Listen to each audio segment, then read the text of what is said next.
Avoiding a 4-game win streak, Joe Maddon and the Rays down their Sunday's best, looking for a sweep of the Jays. Jeremy Hellickson goes to the mound, looking to dazzle Toronto and send the streak to 5. Buckle in, fans. We've got all the action. Rays and Jays right now.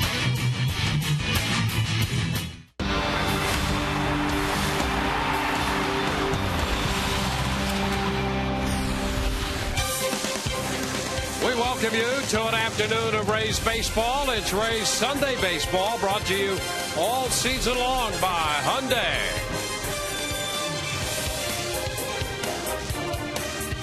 This afternoon, the wrap-up game of this series and the homestand as the Rays meet the Toronto Blue Jays.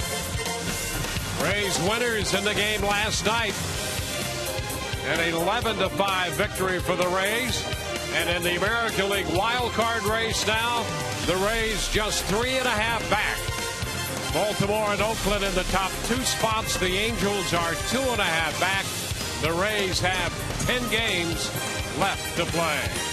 Hi again, everyone, and welcome to Rays Baseball with Brian Anderson. Dwayne Stats, Doc Callis along in just a moment. Well, the Rays have had their hitting shoes on. They've won 4 in a row. They're closing the gap in the wild card chase. And this afternoon, it's Jeremy Hellickson going to the hill. Yeah, Jeremy Hellickson, you look at his last 4 or 5 starts, he is winless in those starts. So looking to get into the win column today. And the one piece of advice that I would have for Jeremy Hellickson, as we saw a little bit of a glimpse of the way that Joe Maddon is going to run the pitching staff down the stretch here, is he had better be very good very early in this ball game. As you can see right there too, in his last 4 starts, they cover just 21 innings. So Joe has had the quick hook with Jeremy Hellickson. He better be good tonight early on, or Joe's going to turn to that bullpen. Now, we saw it last night, and we'll see it from here on out. As long as the Rays are in this race, there is a sense of urgency. Speaking of that, Jeff Keppinger has had a sense of urgency all year, putting the bat on the ball. And when we come back, Orestes will break down Keppinger's approach to hitting.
to you by Hyundai.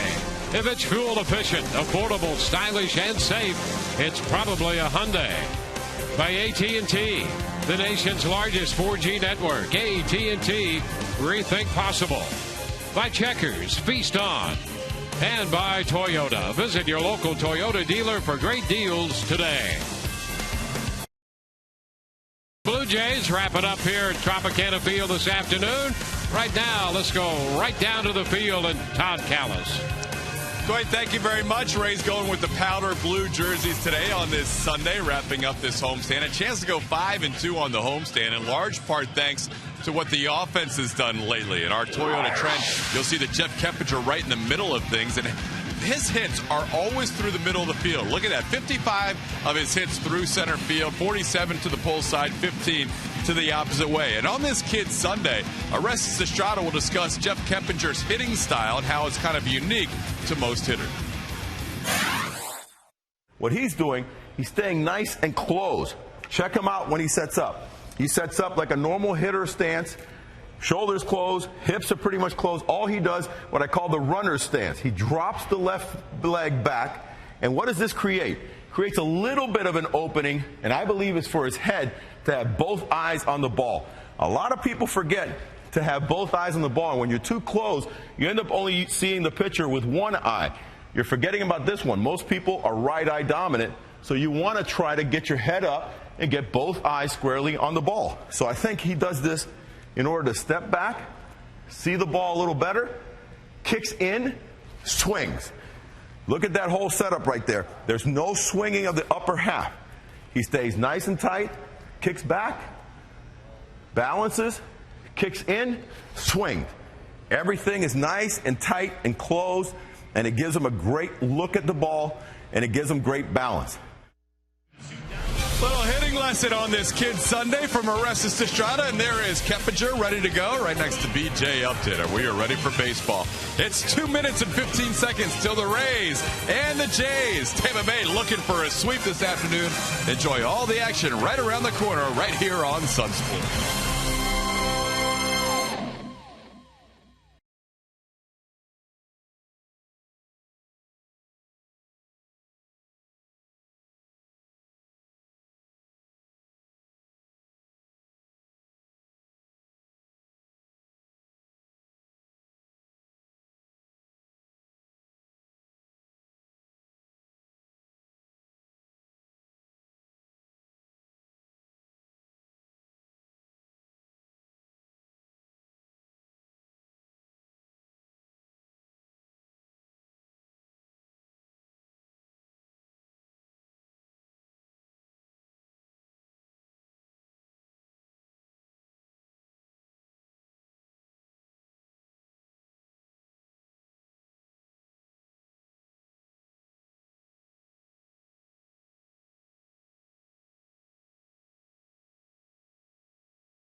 Rays come in with a mark of 82 and 70. Rays game presented in high definition, brought to you by H.H. Gregg. Let's take a look at the starting lineup here for the Toronto Blue Jays. Brent Laurie leads it off, followed by Colby Rasmus. The DH is Edwin Encarnacion. Adam Lind hits cleanup with J.P. Arancibia back in the lineup behind the plate. Yunel Escobar is the shortstop. Kelly Johnson at second base. Moises Sierra in right field hits eighth, and Anthony Gose in left will hit ninth for John Farrell's club. Well, taking the mound this afternoon for the Tampa Bay Rays, right-hander Jeremy Hellickson.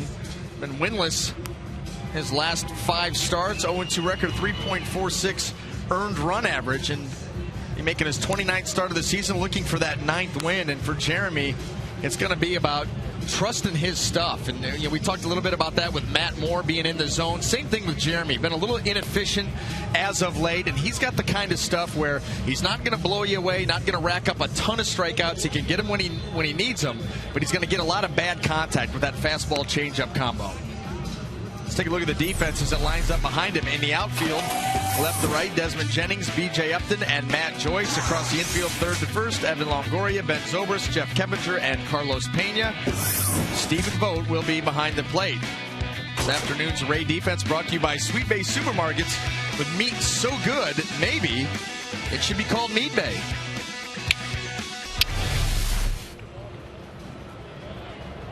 Well, we're set to play baseball. Joe Madden looking on, flanked by Davey Martinez and Chris Westmoreland in the Rays dugout. Here's Brent Laurie, and the first pitch swung on and popped foul up the right side. First pitch brought to you by Pinch a Penny. So Hellickson,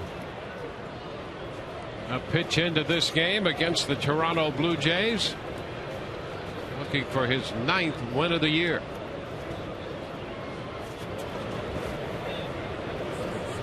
Ground ball sharply hit foul, and the count is 0-2.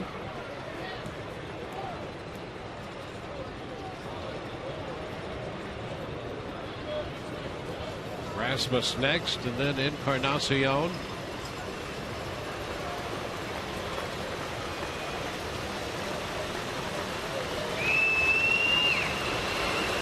Upstairs, fastball up out of the zone. 1-2.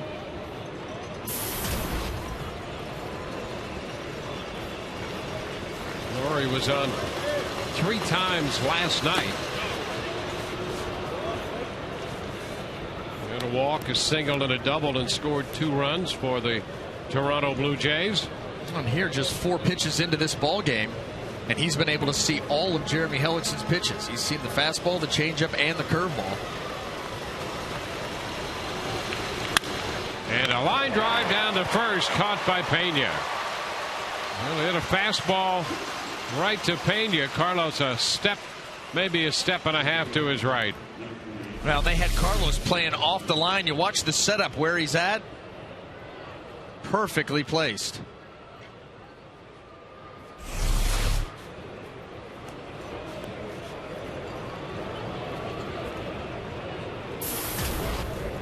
Colby Rasmus returning to the lineup against the right-hander Hellickson.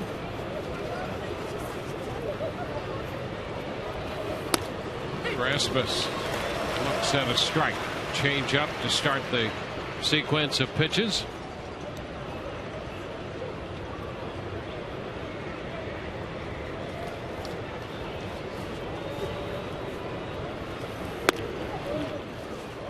That's too high. 1 ball and 1 strike.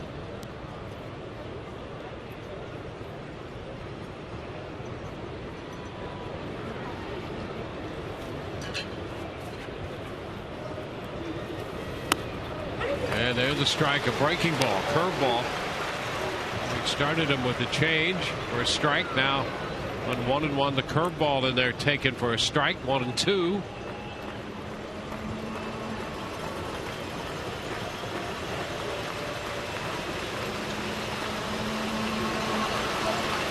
Swing and a miss. 2 up and 2 down. Well, nice finishing curveball there by Jeremy. Through the back door to get ahead, and then this one he brings out over the plate but takes it below the zone. And a little quicker too on that curveball there. Way. Well, yeah, and you'll do that a lot of times. If you know that that one back door, you're trying to just kind of roll that thing to the outer half, outer third to get the strike, a put away. You know you got to jump on it because you're going to leave it out over the plate. Encarnacion. The pitch is a strike. 40 home runs and 103 runs batted in for Encarnacion. Drove in the first run of the game here last night.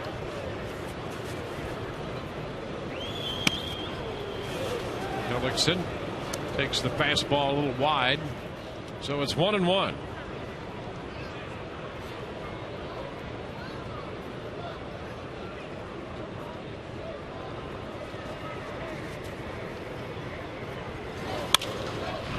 It's outside of third, foul.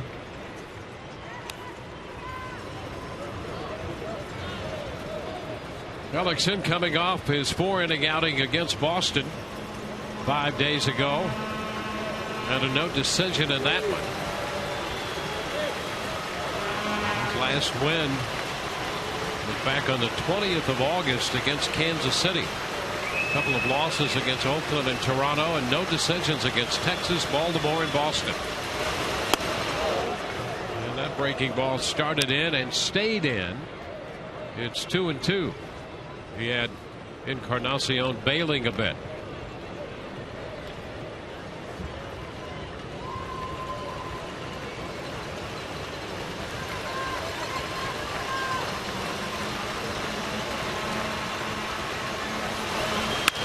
And a ground ball to third off the curveball.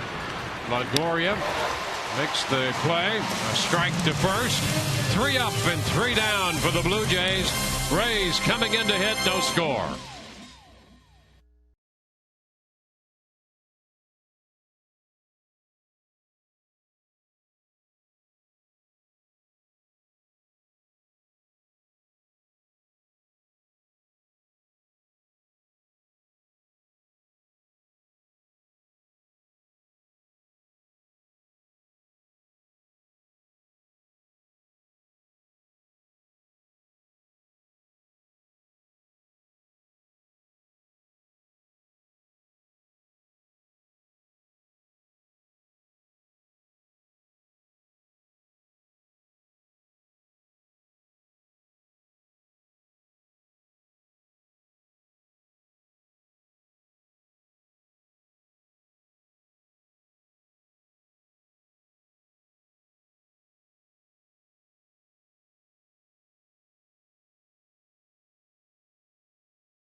Two, 3 first for Jeremy Hellickson. Rays had Desmond Jennings leading off, then B.J. Upton and Ben Zobrist. Evan Longoria, Luke Scott, the DH, and Jeff Keppinger hit 6th in front of Matt Joyce, Carlos Pena, and Stephen Vogt will get the start. His first major league start behind the plate. He'll hit 9th. Well, taking the mound this afternoon for the Toronto Blue Jays, right-hander Chad Jenkins. And as you can see, he's appeared in 10 games in the big leagues, no starts, was a starter in the minor leagues, Double-A New Hampshire, had 20 starts down there, and was 5-9 with a 4.96 earned run average. Has had a couple of outings against the Rays, spanning 8 innings. We'll see what he can do and how long his leash is, how many pitches he's going to get to work with today for John Farrell. Well, he's going to face Desmond Jennings to lead it off here. Jenkins, a former #1 pick in the 2009 draft, and the first pitch is foul. That's a strike. Jenkins has never pitched in a winning game in the major leagues. All 10 losses. He's 0-1, and in all the other games he's been in, the Blue Jays have lost. Boy, that sounds like the trend. Pitch up and in. Should have been the trend. 1 ball and 1 strike. That starts back on the 25th of August against Baltimore and extends through his last outing on the 18th against Texas. And you're right, the Rays faced him a couple times. There's a strike. It's 1-2. And he did pitch in their instructional league team Wednesday through 60 pitches to get stretched out a little bit. There's a shot by Jennings deep to center. Rasmus back and on the track. He makes the catch up against the wall, and he opened the gate. Jennings, a long, deep fly ball to right center field, and Rasmus running into that wall pushes it open. Well, how about having to cover the ground that he covered and to call off Sierra coming over from right field and then bang into that wall? Quite the start for Colby Rasmus. Tremendous play.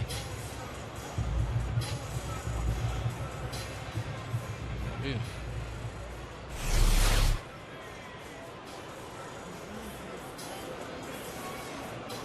Well, they're doing a little groundskeeping out there, trying to figure out how to secure that gate.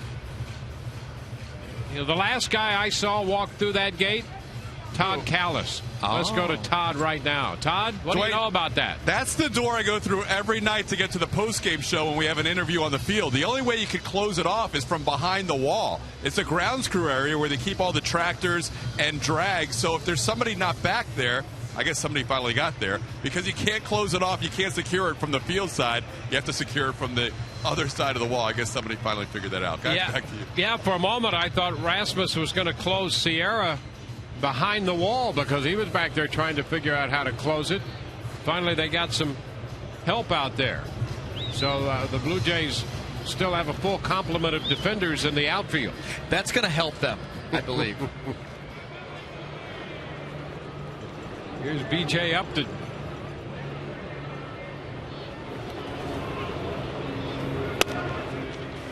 The pitch to B.J. is inside. 1 ball, no strike. So how about that for a catch to start the Rays first? B.J. shortens on the bat. The pitch is in there for a strike. Bob Davidson, a veteran umpire, calling the balls and strikes this afternoon.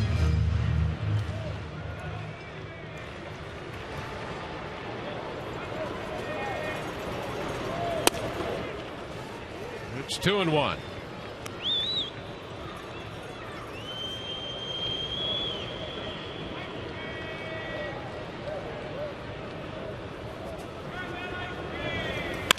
Out shot back of third, foul. Well, BJ's been in this stretch where he's hit the ball hard, even on the road trip when hits were a little hard to come by. He was hitting the ball hard and had a couple of hits, and they were home runs. One of them a really long home run. 25 home runs now on the year for him, and that's his career high. He got that, a 2-run shot in the 5th inning last night. He has been turning it loose. Very aggressive at the plate, especially early in counts. Full count now. And the thing about BJ, you talk about some of his shots most recently have been tape measure shots, and he's not a big brawny guy, but what he is he's tall, lanky, got a lot of strength that way. It creates a lot of leverage, especially when the swing is on time. There's a drive high and deep to left and gone. There's another one of those. Home run number 26 for B.J. Upton. And the Rays take a 1-0 lead. 8 of his last 14 hits have been home runs. And he puts the Rays out in front with that blast. Well, just watch the swing. Everything is on time. It's aggressive. Look at that. Gets the arms extended, the barrel through the zone. And like I said, with that leverage, watch where the ball ends up. I mean, that's deep. What a catch out there in the stands on a drive. He blistered that one out of here. Ben Zobrist takes a pitch outside. 1 ball, no strikes. You They got Jose Lobaton's ice cream there for catching that ball.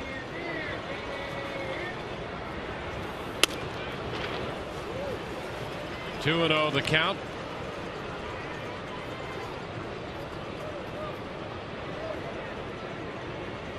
Fourth home run given up by Jenkins. The Rays have the first run of the game. Jenkins out of the strike zone on the following 3 pitches and gets a visit from J.P. Arancibia. Well, that's the expression John Farrell has worn for most of this series. The Rays here Friday night had 12 hits, 16 runs. They had 11 runs, 15 hits last night. Won Friday night 12-1. Last night 11-5. And Zobrist takes a strike. And the home run by Upton has given them an early lead this afternoon.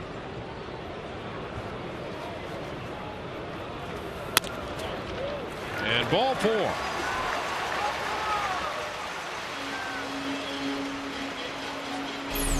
Take a quick look at the Blue Jay defense as it lines up in the outfield. Left to right, Anthony Ghost, Colby Rasmus, and Moises Sierra. Across the infield, third to first, Brett Laurie, Yunel Escobar, Kelly Johnson, and Adam Lynn. J.P. Arancibia will be behind the plate. This afternoon's Blue Jay defense brought to you by Sweet Bay Supermarkets, with meat so good, maybe should be called Meat Bay. Now Evan Longoria. Evan hitting .284. And the pitch is a strike. Evan got into the home run trend last night. He hit a 3-run home run in the second inning. Rays hit 4 home runs of their 15 hits last night. 1-1. Evans' home run was to left field, but he was talking about how he feels much better when he hits the ball the other way and hits it toward right center.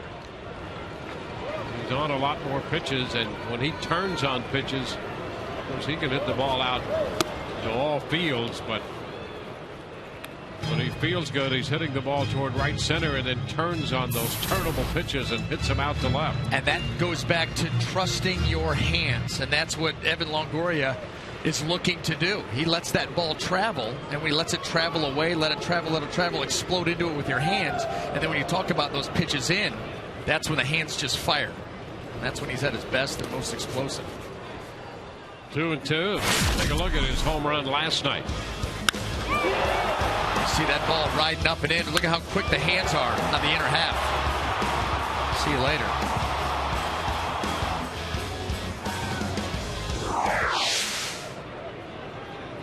The light hanging on the C ring last night for his 13th home run.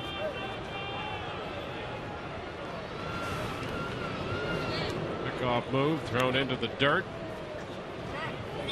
Lind holding Zobrist.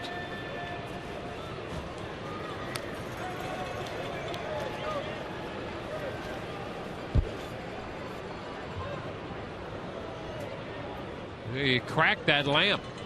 There it is. How about that? How about it?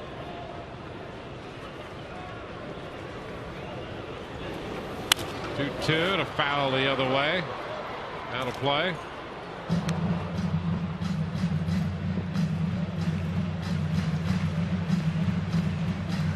Right down the middle. Strikes and non-strikes of the first 20 pitches here in the first inning.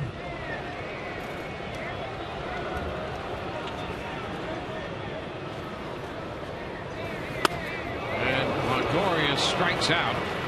This is the fastball for the second out. You know what? Log that one away, because if Evan gets that pitch again, he may go off another lamp. A little bit in between on that swing right there. Watch the hesitation by Evan. Well, you can't really see it there, but there was a little bit of a hesitation as that ball came in and he swung through right there. You see how he just kind of slowed up and he got away with that one, but Evan sees that pitch again. Information from one hitter to the next right there. Well, they want to know what does the ball look like coming out of the hand, the kind of movement. Is it late? Is it sinking down? Luke Scott sends one back to center field. Rasmus still going back on the track, and he makes the catch and hits the wall again. Well, that ball carried on him, carried deeper than he thought it was going to, but he made the grab. Rays are finished in the first couple of loud fly balls, and one that got out of here. Upton's home run, 1-0 Rays.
Couple of games that impact the Rays in the wild card picture, and Baltimore and Boston are just underway. The Yankees are trailing the A's. The A's bouncing back from a disheartening loss yesterday. Cliff Pennington taking Hiroki Kuroda deep for a 2-run home run. First inning, the A's scored a run on a wild pitch. Oakland batting in the top of the third, and it is 3-0 A's. Baltimore and Boston, that game started at the same time as the Rays. No score in the second. And the Tigers with the early lead against Minnesota. Detroit and Minnesota play a day-night doubleheader today after the rain out Friday, guys. Well, Adam Lynn's going to lead it off here in the second inning. First pitch is a strike call. Lynn, then Aaron Sebia and Escobar. Jeremy Hellickson and the Rays with a 1-0 lead, courtesy of the home run by B.J. Upton. And Lynn a little out front right there. Bounces it foul. 0-2. Hellickson a 1-2-3 first when he got Laurie, Rasmus, and Encarnacion. Line out, strikeout, and a ground out.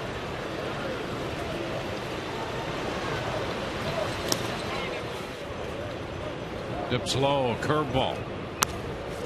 1-2.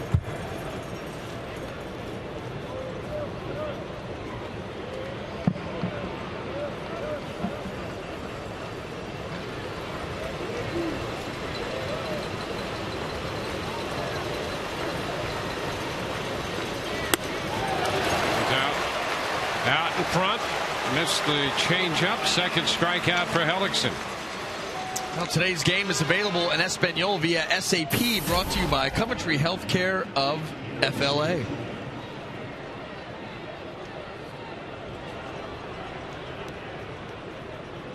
JP Aaron Sebia.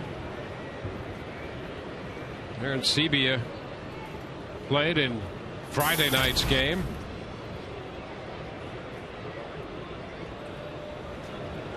Was recently back from the disabled list. He was 0 for 4 Friday.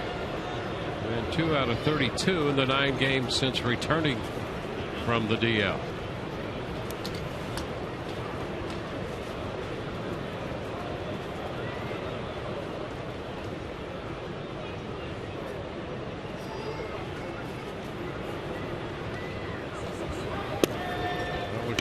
Starts it with a pitch off speed, just off the plate. 1-0. JP Arencibia, one of those guys looking to do damage, wants to drive the baseball. The swing can get a little bit long at times. You figure the changeup going to be a good pitch today against him. And right there, a big cut and a miss at the off-speed changeup.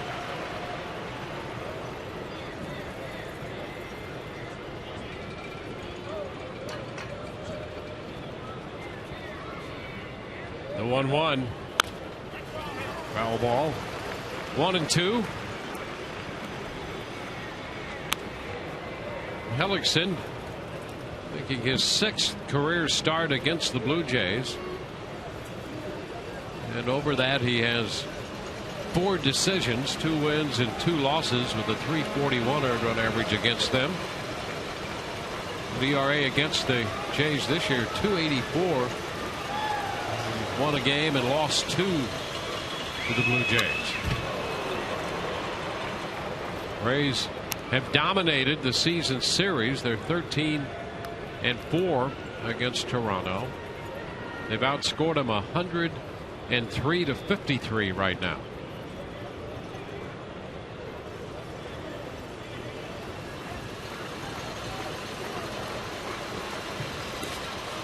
Two balls, 2 strikes.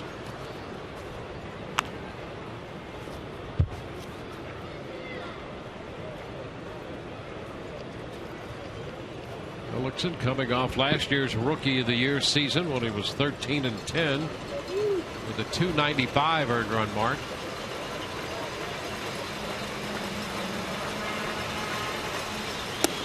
And he strikes out Arencibia. Big cut, missing the changeup. Back-to-back strikeouts of Lind and Arencibia. 3 strikeouts already. Smart pitch by Jeremy. After coming with the fastball in to speed him up at 91 miles an hour, guess what? Why not follow that up with a changeup in? You see Arencibia opening up right over the top of it.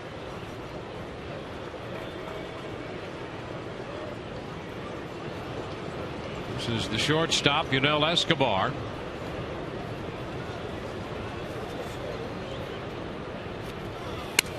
Shortens, started to offer and apparently did not. 1-0.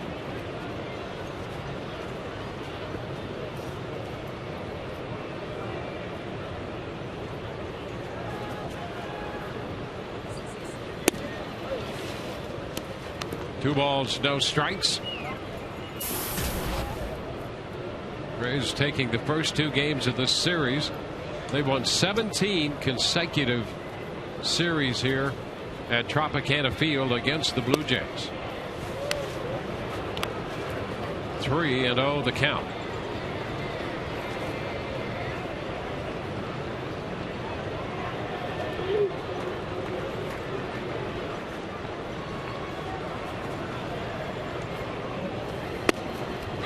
There's a strike.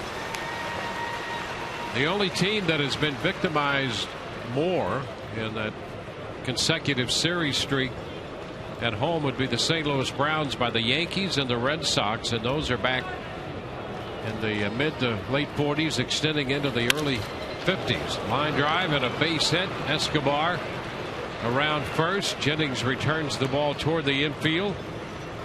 2 out, base hit.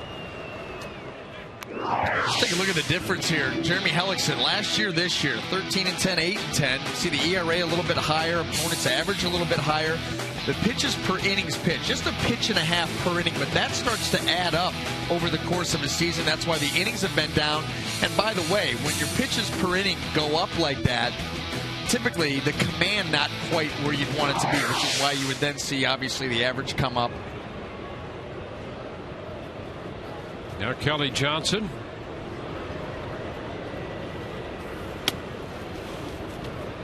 One ball, no strikes. And it's been really, for Jeremy, a roller coaster ride. You know, his first 8 starts, he was 4-0. Then the next 9, 0-6. Then he gets on to the 6 after that, 4-2. Last 5, 0-2. Very up and down. Yeah, no decision in 3 consecutive starts now. It's a base hit the other way. Zobrist had him shaded toward the middle, and Johnson takes it to the right of Ben Zobrist and through into left. Couple of 2 out base hits now. Yeah, well, Ben Zobrist did. He had Kelly Johnson. You see him right over here.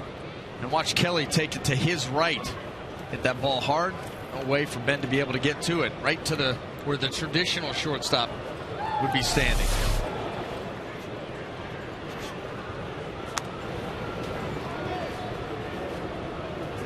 You know, that's one of the things about the shift. It's not foolproof. You know, and Dwayne, you always make the point, it's playing the odds. You know, you're going to play where he hits the majority of the ground ball. It doesn't mean he's not going to hit one in the hole to your right. He'll do it, just not nearly as often. That was one of the times. Yeah, when you shift or when you tend to play a hitter to pull, it's not going to work 100% of the time. But if it works most of the time, you're ahead of the game. Well, some guys it'll work. Curveball, and see her it takes it a strike. There are some guys, you know, if I make this pitch, he will hit it to the second baseman, roll over it every single time. Yeah, but over the big picture, you know, there's going to be those times when it's going to go through. That's a strike. The other thing, too, when you set up your defense, it's more than just moving defenders around. Your pitcher's got to make the pitch he needs to make in the proper location. Yeah, it absolutely works in sync. So with all of the alignments that Joe Madden runs out there, the success of that, he owes a lot to his pitching staff. Good location by these guys. Ground ball down to third. Longoria is going to take it to second for the force. 2 men left. We got to the bottom of the second inning. It's 1-0 Tampa Bay.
Jeff Keppinger leading off the bottom half of the second inning for the Rays on this Kids Sunday. Let's hear from Orestes Estrada as to why Keppinger's open batting stance works for him. So you want to try to get your head up and get both eyes squarely on the ball. So I think he does this in order to step back, see the ball a little better, kicks in, swings. Everything is nice and tight and close, and it gives him a great look at the ball, and it gives him great balance. That time he flied to center field with that good balance, but there is your lesson for the day on this Kids Sunday. Guys, back to you. All right, well, Keppinger has been red hot most of the year. Last night, he came up with 3 hits again. Keppinger had 3 hits and was on 4 times here Friday night. Hey, you know what he does also? He doesn't muddy the waters mentally. I mean, he has a very simple approach, and he just doesn't stray from that. And that's what has allowed him to stay so consistent. Yeah, Joyce takes one outside. Take a look at that swing from the side.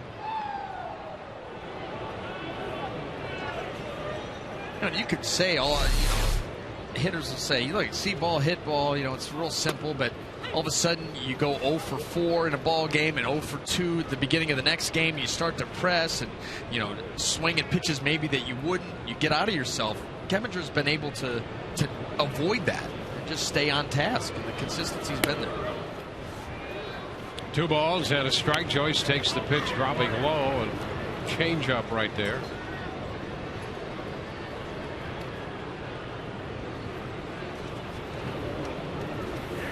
There's a line drive, and it is caught. A sinking line drive caught by Laurie. When Joyce hit the ball hard, there's a case where the shift paid off. Laurie, the third baseman, was playing shallow right field and made the catch out of the shift. Might have lost a little bit of the ink on the right arm there. And he did just pick that ball right off the top of the turf.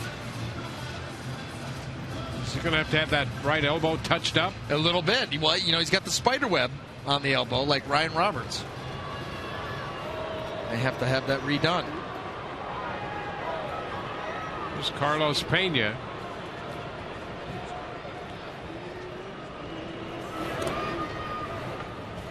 Pitch is too low to Carlos Pena. Well, in today's game and all season long, Tires Plus will donate $100 to the Pediatric Cancer Foundation for every Tampa Bay Rays home run.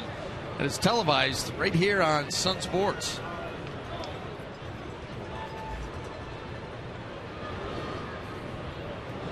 Pena starts this game hitting .198 with 18 home runs. Good cut, they fouls it. 1-1.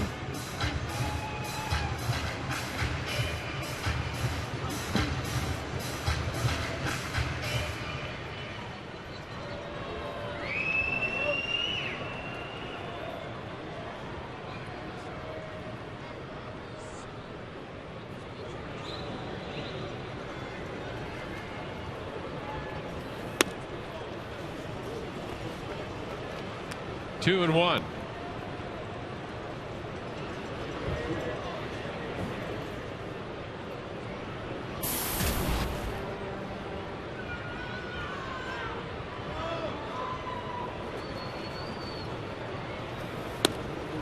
There's a strike to Pena. The count is 2 balls and 2 strikes.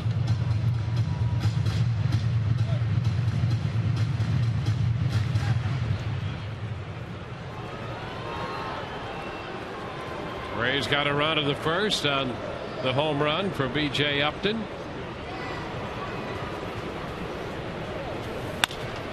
Pena pops it up. It's Johnson, the second baseman, in shallow center. Rays are up and down 1-2-3. We go to the third. 1-0 Tampa Bay.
Jays 1-0.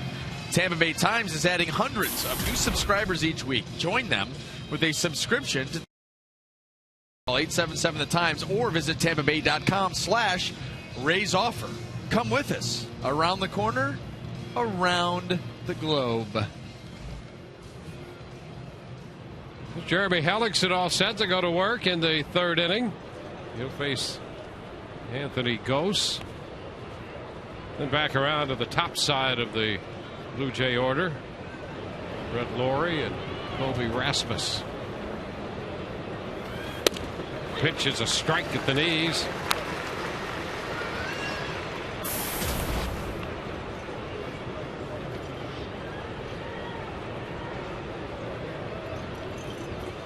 Gose had a base hit. The run scored in the game last night. Down to third. Nice pickup by Longoria. Throw to first right there. Evan reaching down quickly to his left. He was in because of the bunt threat by Gose. He can really fly. And here's another look at that great play. Well, that's why you talk about third base. You need big-time quick reactions. And Evan Longoria right there playing in to take away the bunt. Able to get to that ball glove side and make a heck of a play.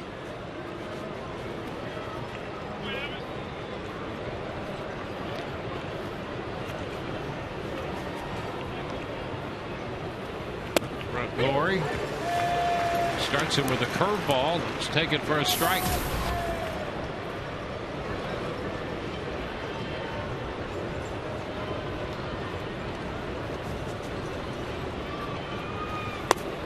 Too low. 1-1. Lawrie lined out to Pena in the first inning.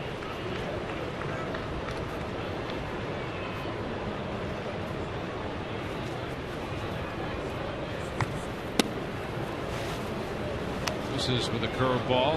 Hellickson's pace in the early part of this game has been a little better.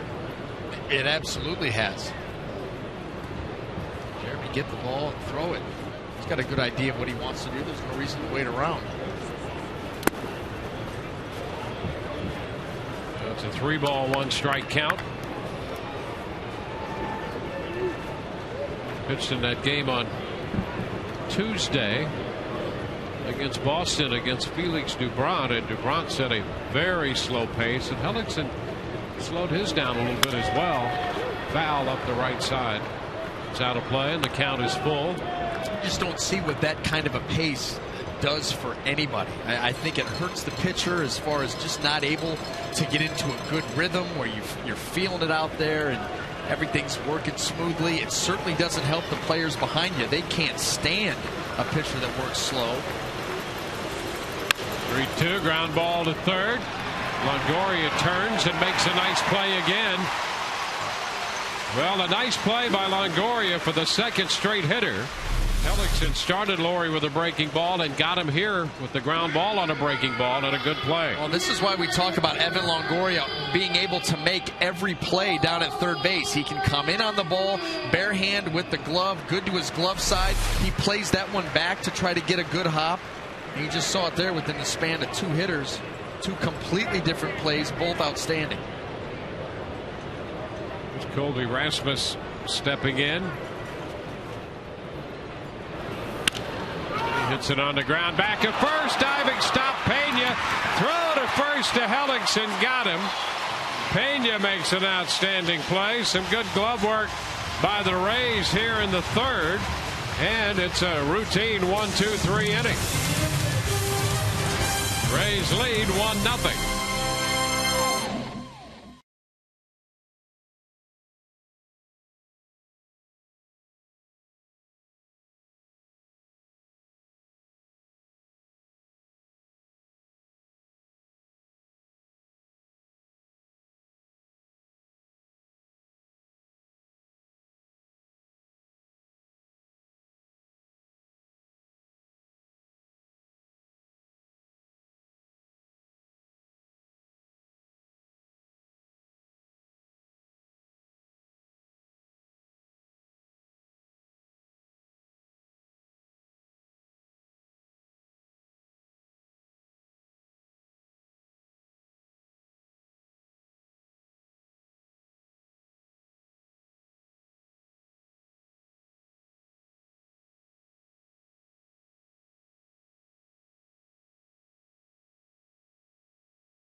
Well, we're headed to the home half of the third inning here at Tropicana Field. The Rays lead the Jays 1-0, and this is just a reminder, as you enjoy a cold one, look forward to Miller Time. Later in today's game, brought to you by, wait for it, Miller Lite.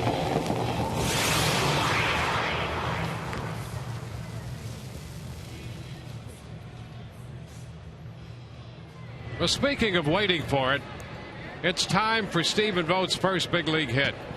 I say that that's going to be the Miller Lite taste greatness moment later in today's game. Well, here he is getting his first start behind the plate. He started a couple games as the DH, catching today.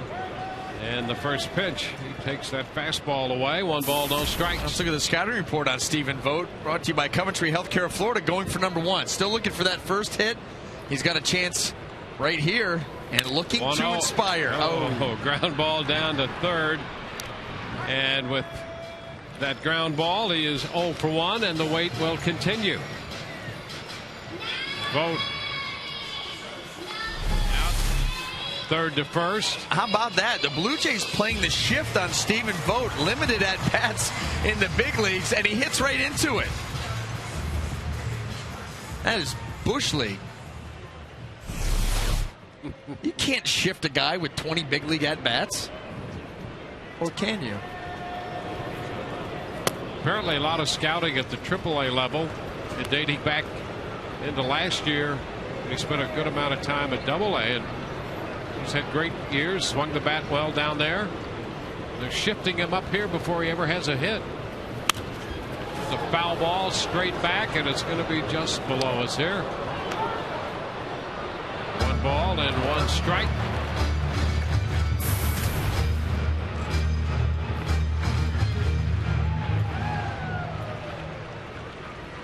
There is a certain amount of logic to that question posed there. Pitch inside, and it just got Jennings, who's hit by a pitch. Runner goes to first with 1 out. Let's check in with Todd again. Oakland was up 3-0 until Nick Swisher takes A.J. Griffin into the second deck at Yankee Stadium. This is a bomb. Runner aboard makes it 3-2. Yankees still rallying in the fourth. They have first and second with 1 out, trailing by a run, guys. Well, here's B.J. Upton. Rays have won 4. They're 3.5 back of that second wild card spot. Cut to miss by B.J. Rays in a position where they're going to need some help. But all they can do is win the game they have that day and hope for a little help. They got it yesterday from New York. The Rays took care of business here against Toronto.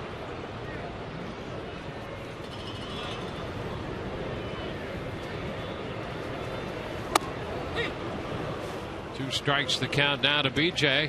Here's what we're looking at right now in the American League wild card.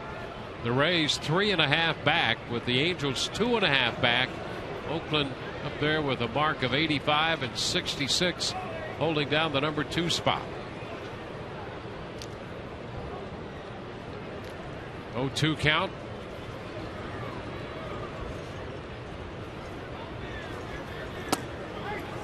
Off the plate in. 1-2. What the Rays need to do is they need to embrace the mantra that we've kind of hatched here over the last month or so. Do your job. That's it. Just do your job. It's a nice motto just to walk around with all the time. And their job is going to win ball games.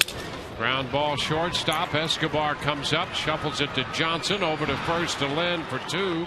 6-4-3. We've gone through 3, and the Rays lead 1-0.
Today brought to you by your local Southern Ford dealers, by Subway Restaurants, play hard, eat fresh, and by Tires Plus.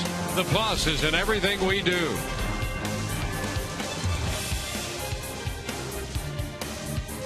On to the fourth inning we go. The Rays and the Blue Jays wrapping up the series.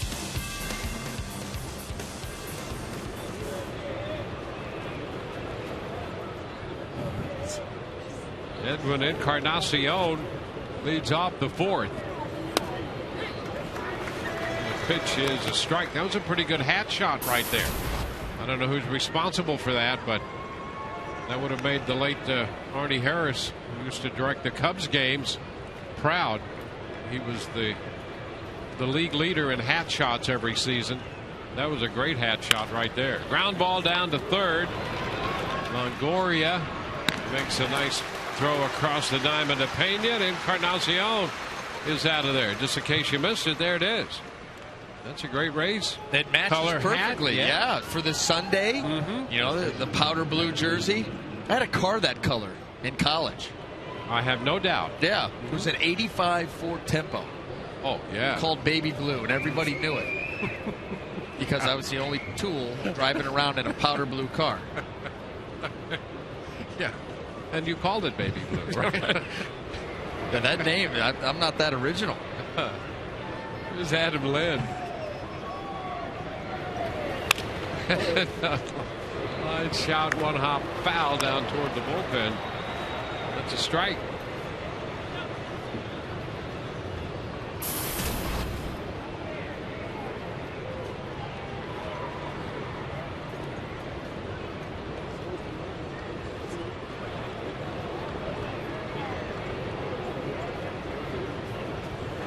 Hellickson struck out Land with a changeup his first time. Chops him down to first. Pena to Hellickson.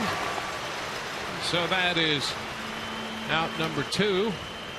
Let's get the AT&T trivia question into play here in the top of the fourth inning.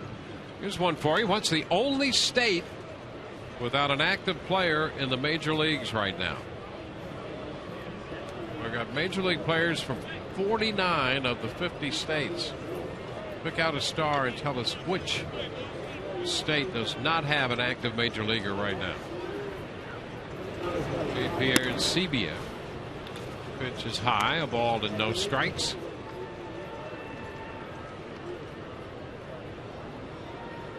Aaron Sebia out on strikes his first time.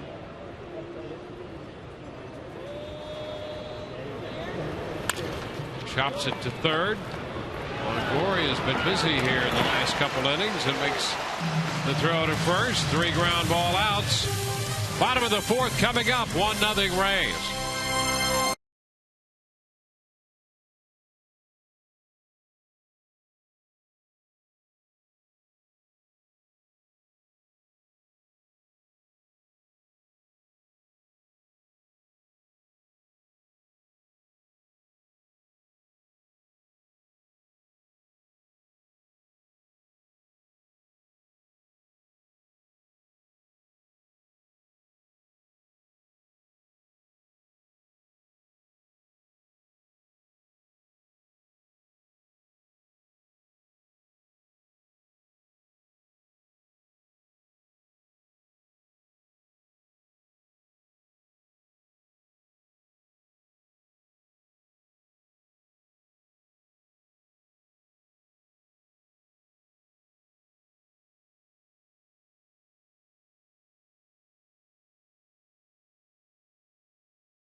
And let's get the answer to our AT&T trivia question. The only state without an active player in the major leagues, and that would be the 49th state, Alaska. Yeah. California leads the active roster list, the 162, followed by Texas and then Florida. And Alaska, 0 right now. How about that? How about the one just with one? Montana, Notre Dame, Yeah. University of Texas, Virginia Tech. Yeah. Just with one player. Yeah, West Virginia.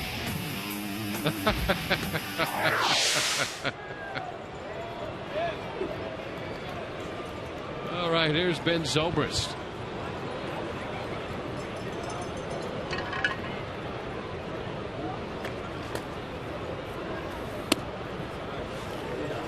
The pitch to Ben Zobrist is outside. 1 ball and no strikes. Kurt Schilling might have to be reactivated. He was born in Alaska. Ooh, did not know that. There you go. 1-1 the count to Ben Zobrist.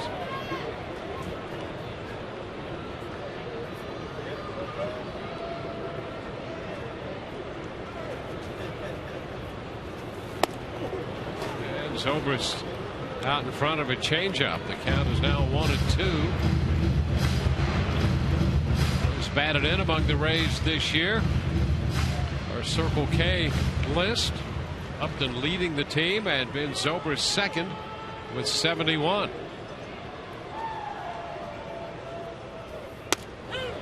And strike 3 call. Zobrist, the second strikeout, posted by Jenkins. Baseball's regular season may be coming to an end, but you can still follow the Rays during the playoffs and the offseason. Catch the Rays on Facebook and Twitter, as well as Pinterest and Instagram. It's your Rays baseball fix year-round and a sneak peek, behind-the-scenes photos, videos, and much, much more. Rays had at least one player who was born in Alaska here for a brief time. That was Josh Phelps. 1 ball and no strikes the count to Evan Longoria.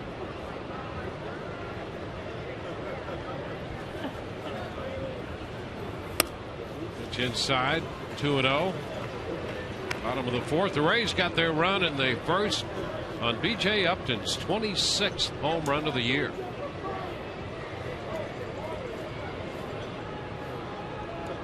B.J. a career year in home runs. 2-1 the count. Longoria out after that pitch, and he missed it. Struck out on a fastball in the first.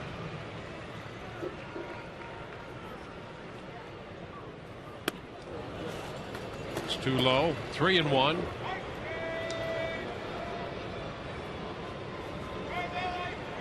Jenkins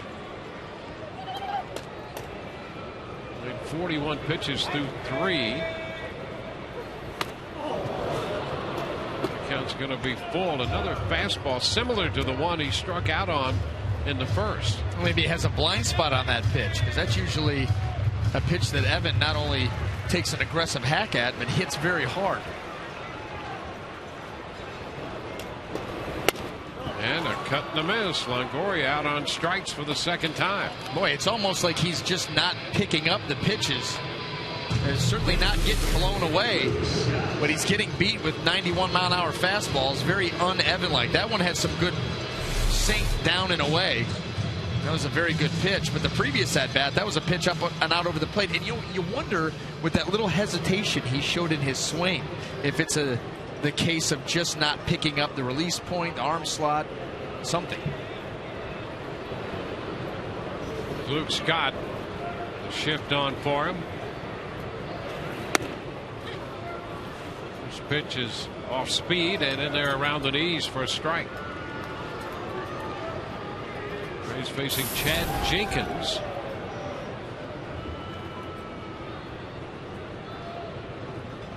Jenkins, 24 years old. High fly ball the other way to left. Goes back about 3 steps. 1, 2, 3, go the Rays. Rays have the 1 run, 1 hit, and they lead 1-0.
In the first on the B.J. Upton home run, hold a 1-0 lead. Time now for the Just for Men Keep Your Edge spotlight. How about the most runs batted in Rays history? Carl Crawford topping that spot. Pena, then Huff, and Evan Longoria, one back of Aubrey Huff. Just as those RBI men keep the Rays in the game and give them the edge, you can keep your edge with Just for Men mustache and beard. You know what? I think that if it wasn't for me, that they would be tied right now. Really? Yeah. I pitched here one time against the Devil Rays at that time, and I believe I gave up an RBI to Huff. I think I did. It'll be double checked to make sure. I think I did. You know what? And I think I gave up one to Crawford too. I also spiked the ball behind the mound after throwing a fastball to go 3-0 on Aubrey Huff. I got the ball back and was wanted to throw it over the center field fence and then just spiked it behind the mound like a petulant child. It's so unbecoming. Now, you've seen the snaps up here. You know better than that. I mean, I haven't, you know. There's a line drive base hit into left for Escobar. And he is 2 for 2. It comes on an 0-1 pitch. I haven't spiked a microphone or anything like that, but I couldn't imagine anyone who would want to even think about doing that. Very unprofessional. It is. You know what we need in those moments in the booth? Music by the Anson Week Orchestra. That soothes everything. Soothes the wild beast in anyone. I was thinking more of a heavy bag.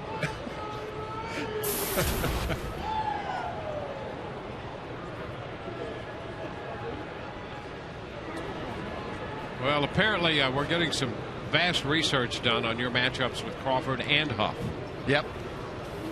There's a bunt put down by Kelly Johnson, picked up by Hellickson.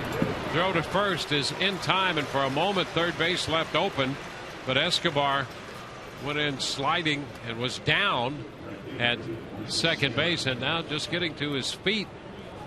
So he's hurting a little bit out there at second base, bunted up by Johnson. A sacrifice puts Escobar at second. Take a look at him headed to second base.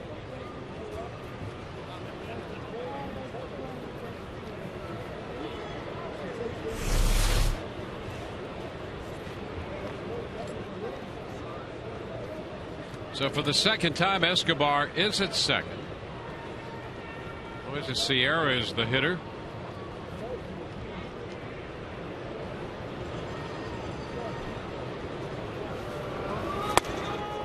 Cut and a miss. That's a strike.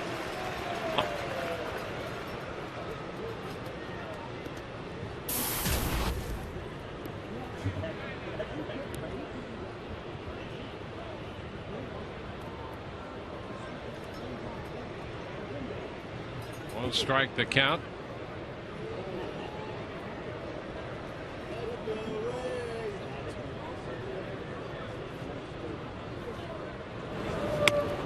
Pitch outside.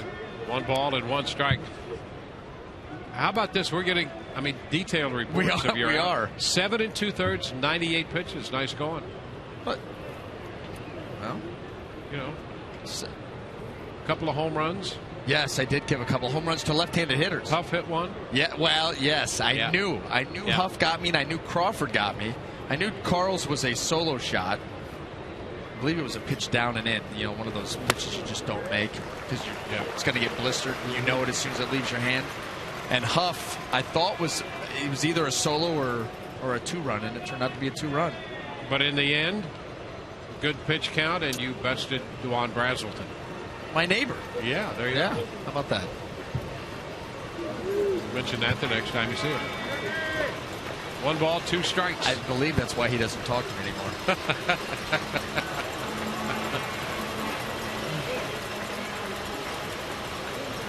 1-2 pitch.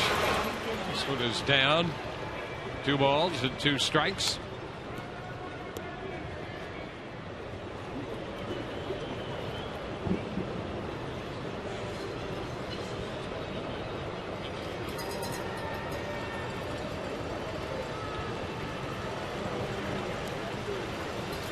Two balls, 2 strikes, the count to Sierra. Escobar at second with 1 out. Bunted up to second after the leadoff single. And a reach and a miss by Sierra on the changeup. 2 gone. Strikeout number 4 for Hellickson today. Well, that has been a good pitch for Jeremy. That changeup that he's been working today. And he gets Sierra to chase right here. Look at that. Everything is in at the belt or down below the zone.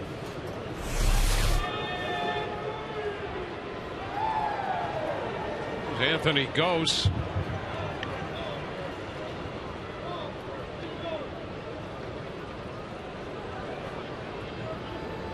Goes out on a good play by Longoria at third base in the 3rd inning. Little tap towards short, charged by Zobrist, and now he's faked the throw to first and took a quick look at third. He had no chance to get the speedy Gose. Thought he might catch Escobar rounding the bag, and Escobar scrambled back in without a play there. So the inning will continue on that weakly hit ground ball to shortstop, but with the speed of Gose, no chance to get him. Yeah, you see where Ben's at. This ball's off the handle. It breaks the bat. Got to come a long way. Gose is flying, so only chance he has to try to pull a Manny Machado.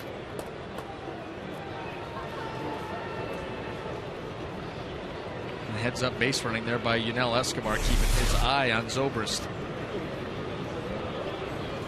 Brett Laurie fouls it up the right side. It's out of play, and the pitch is a strike. That's 16 out of 19 first pitch strikes for Hellickson. Yeah, he has been, I'll tell you, he's been the model of efficiency. And not only that, but he's hit his spots, moved the ball around. And you saw that breakout on the previous at-bat to Moses Sierra. Fastballs in at the belt, changeups below the zone, right on the plate.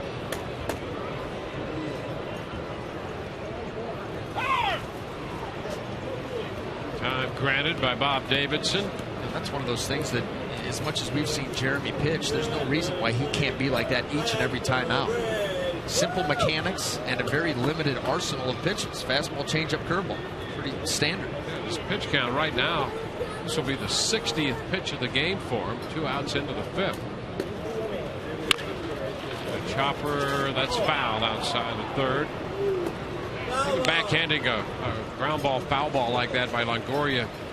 With him being back at third base and closer to full health, still not all the way there. But you really appreciate the skill, and you could extend it to the artistry of his play at third base. It really is fun to watch him play third base. Yeah, and that's why he has the hardware. 0-2 count here to Brett Laurie.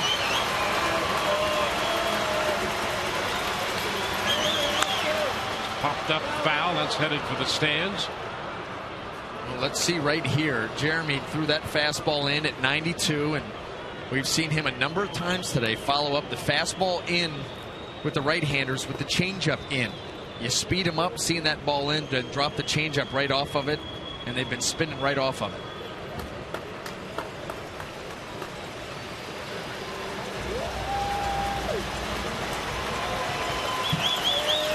Two outs, men at the corners.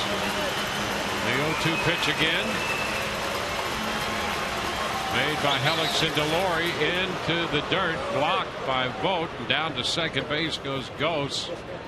Well, that's a nice stop by Vogt. Watch this. Runner on third. This isn't even close, but look at him get out and around that baseball. I'm telling you, that's a tie game. That's a tie ball game. Great job by Stephen Vogt getting his first start behind the plate for the Rays. It's a wild pitch allowing Ghost to advance, but a great stop by Vogt.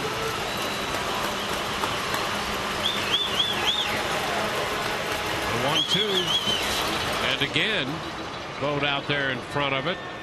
The count is 2-2. Take a look at this. Just slide out there. I'm telling you. You know, there was some concern because he'd been a converted catcher about how far along he had come as a catcher. Even in spring training when they were looking for some offense. Well, those are two nice examples of progress right there. Absolutely. Good agility behind the plate.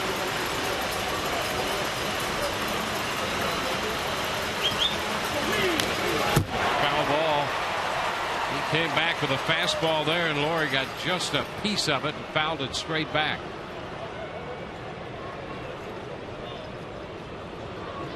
Escobar third, Ghost at second.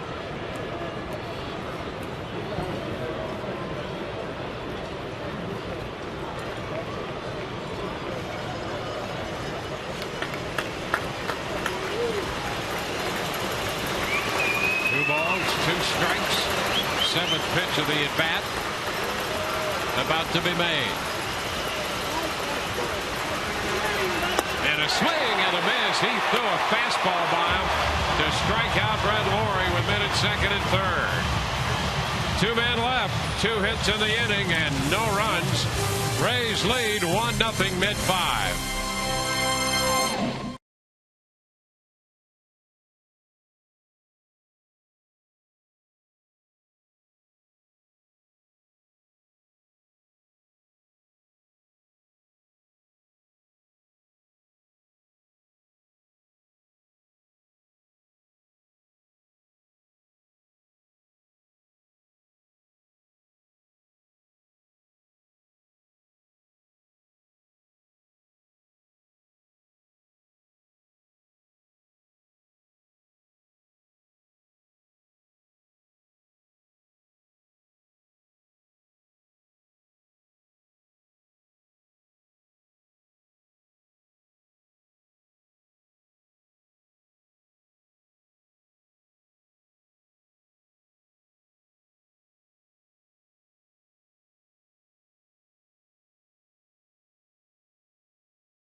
Top of the fifth with the strikeout and keep this at a 1-0 Rays lead. Now let's take a look at the Autoway text poll question for today. If you could have dinner with one of the following people born on this date in history, who would you choose? TB1, Bruce Springsteen. TB2, Mickey Rooney. TB3, Ray Charles. TB4, John Coltrane. TB5, Augustus, the Roman Emperor. or TB6 Joba Chamberlain. Send your votes to 789-789. Standard message and data rates will always apply. I got to be honest with you. TB6, really? Hey, it's a baseball question. Well, that's how they got it in. There you go. That's how they got it in. There is a strike. And then See, they're Bruce just trying to make it Springsteen, relevant. Glory Days. Yeah, I get it. He's out too. Who would you pick? Well, I love history. And Okay. so Augustus would be, I was thinking Coltrane. That'd be pretty cool, too. Can I light the fire so we can all gather around? Somebody cue Anson Weeks for him. Hot shot foul. 1-2. You know, knew who Anson Weeks was. He did. And I was impressed by that. His reaction. I threw that out to you thinking, okay, you throw this in there. You did. Yeah. Well, what a reaction it got from him. The reaction of the year, because it was genuine, and he about came over the desk out there, and then said that I threw you straight under the big bus. Yeah, you were not doing that. And Well, I mean, I'll take up for you. But in the vein that I used it, he didn't know that it was. No, but and he was. It's all part of the show, pre-planned. But who's working hard? Yeah. On the Spanish telecast right now. Well, he finishes with Todd, and then he's got to head right to Spanish TV. Yeah. Yeah, and somewhere in that vast and wide, varied background that he has, he's familiar with Anson Weeks and his orchestra. How about that? Very impressive, because I didn't know. I thought it was the guy that played on Happy Days. Two balls, Potsy. two It was strikes. Potsy. Wasn't Potsy named Anson? Yeah, there you go. In real life? Great character.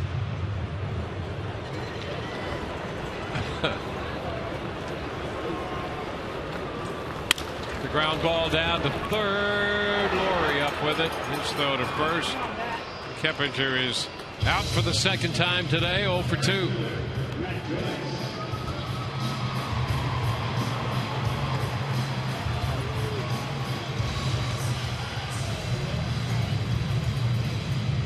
Now Matt Joyce.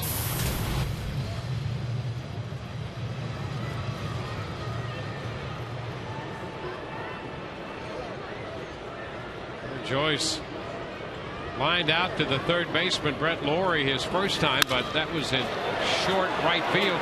There's one looped up the left field side. Goetz is going to have to run to the bullpen to get it, and Joyce is on his way to second with a double. Two-base hit for Joyce. Well, you talk about crossing up the ship. Boy, that's exactly what he did there.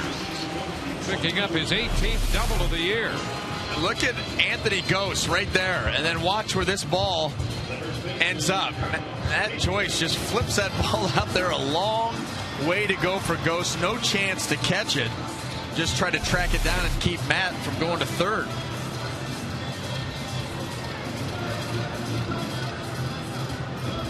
So Joyce aboard.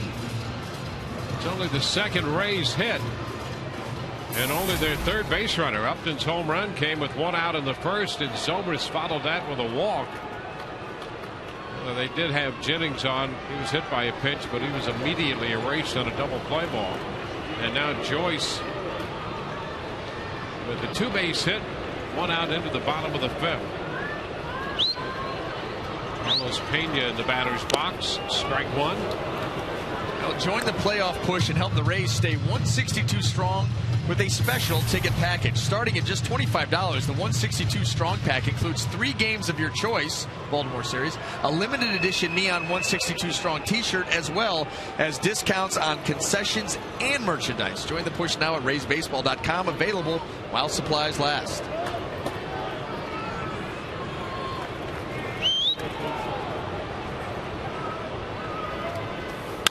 The foul ball shot the other way. 2 strikes the count.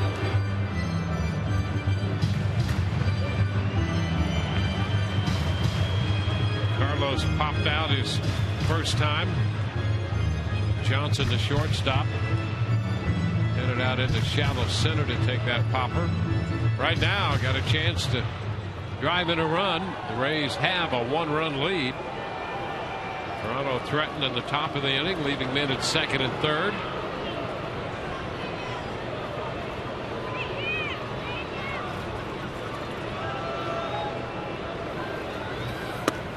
And strike 3 called over the inside edge, a fastball.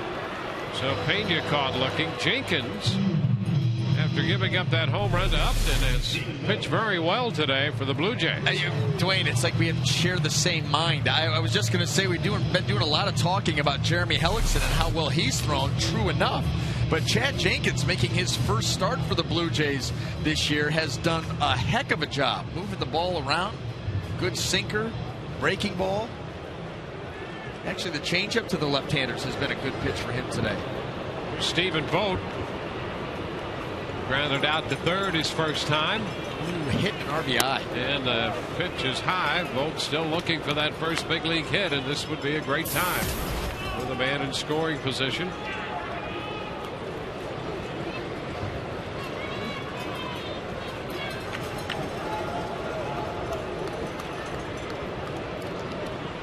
Jays playing the defense pretty much straight up here with the runner in scoring position. And a foul ball back. He's cut at a fastball. Trying to get the bat started. 1-1. The other thing that makes it tough, you're not playing every day and you're trying to get that first big league hit. All right, now you're going to start. I think that be sharp. Yeah, well, and at least you know you're going to get multiple at bats instead of coming in pinch hitting. And like you said, when that streak starts to build, you really start to put pressure on yourself. 1-1 and a fly ball to center field. Rasmus back angling to his right, makes the catch. The Rays leave a man at second. We're through 5. It's 1-0 Tampa Bay.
The Jays 1-0. For all the latest updates on your Tampa Bay Rays, log on to TampaBay.com. From the diamond to the clubhouse, we bring you the in-depth news, stories, and scores 24 hours a day only at TampaBay.com, powered by the Tampa Bay Times. Rays scored a run in the first. Upton hit the home run. No one really in scoring position for the Rays until the 5th when Joyce doubled with 1 out. He was left on. Meanwhile, Jeremy Hellickson has been very good through 65 pitches. And for Hellickson, 5 strikeouts. He's made 16 first pitch strikes of the 19 hitters to face him. And how about the ball strike ratio? 45-20. Outstanding for Jeremy. We talked about it. He's going to have to be good early on, get deep into this game, and that's what he's been. Good all the way through. Rasmus takes a pitch a little close. He's retired on the good play by Pena back in the 3rd after striking out on a breaking ball in the 1st.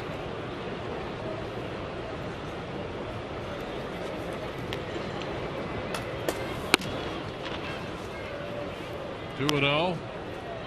Oakland tied with the Yankees 4-4. New York hitting in the bottom of the 5th inning.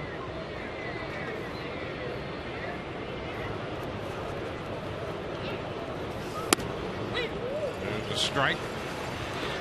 We're getting a further update from Todd on the wild card situation in a moment.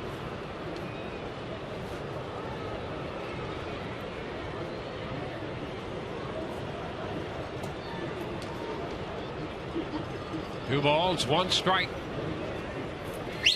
And Rasmus puts down a bunt. Hellicksen's going to let it roll, and it rolls foul. Boy, smart move by Hellicksen.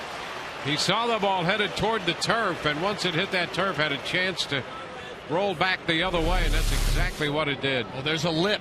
There is a lip right there, and once it leaves the turf, it's going to head towards the line. You just hope that it crosses over, and as soon as it does, you pounce on it. Count squares at 2-2. Common sense out of those right-handers from Iowa and left-handers from Ohio. Maybe. May have tried to make that play. 2-2 is fouled back. Fastball. Encarnacion and Lynn to follow in the 6th inning.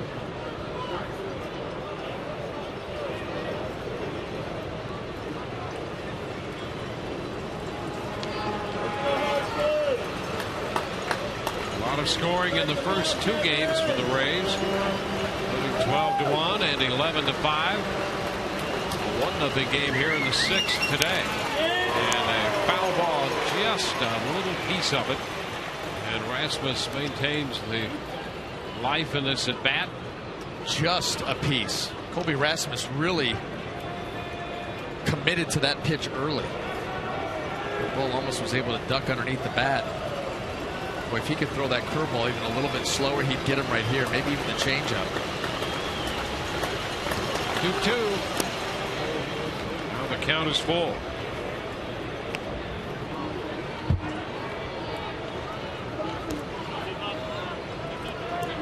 Hellicksen went 3-2 to Laurie in the 3rd inning and got him on a good play by Longoria. It was 3-1 with Escobar in the 2nd when he singled. 3-2. Foul ball. Just a little part of Rasmus on the foot. Rays have won 4 straight. That stretch, they've gone from 6 games back of the 2nd wild card spot to the current 3.5 with 10 games left, including this one.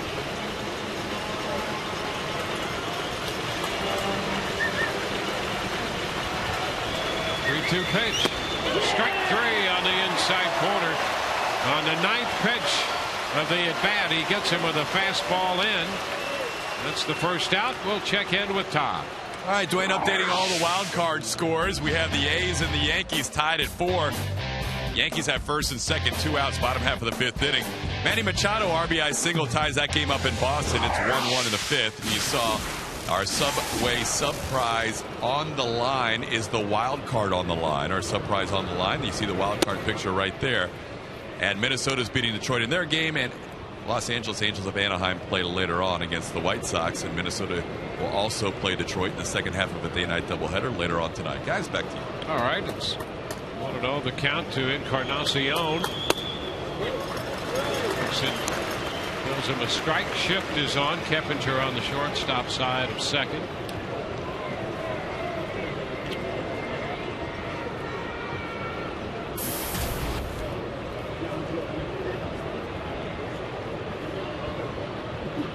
One out, base is empty.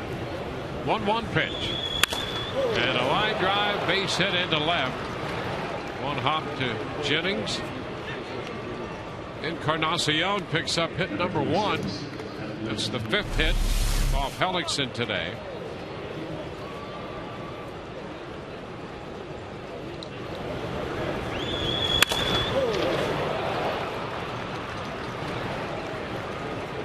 With some hitters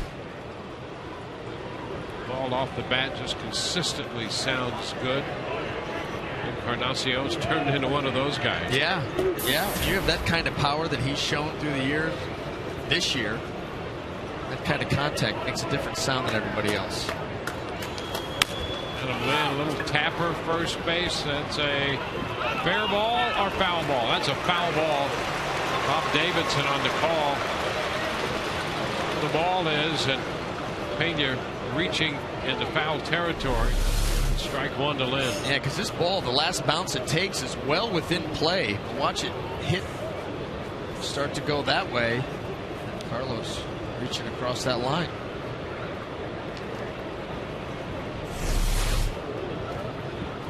So back to the plate. Adam Lynn to strike the count on him with Encarnacion at first.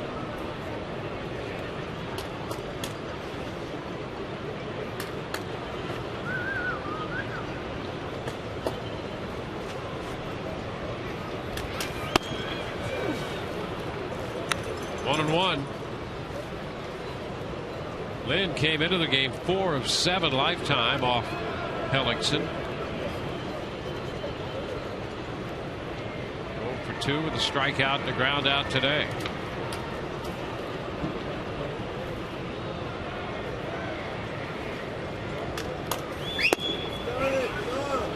Too low. 2 and 1. And Hellickson and Jenkins. Jays have 5 innings out of Jenkins and 66 pitches, and they have action in their bullpen. This is the first start for Jenkins.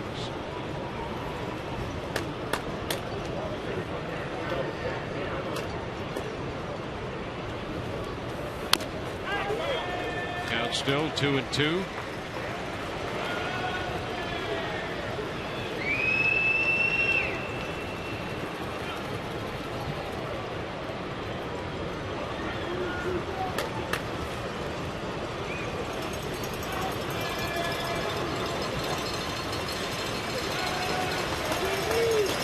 Two balls, 2 strikes.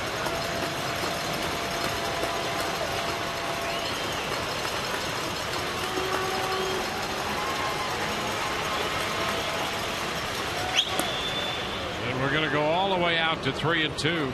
Second 3-2 count Hellickson's had in this inning. He went 9 pitches to start the inning and then got Rasmus looking on a fastball over the inside corner. Encarnacion beat the shift and singled into left. Now 3-2 to Lynn.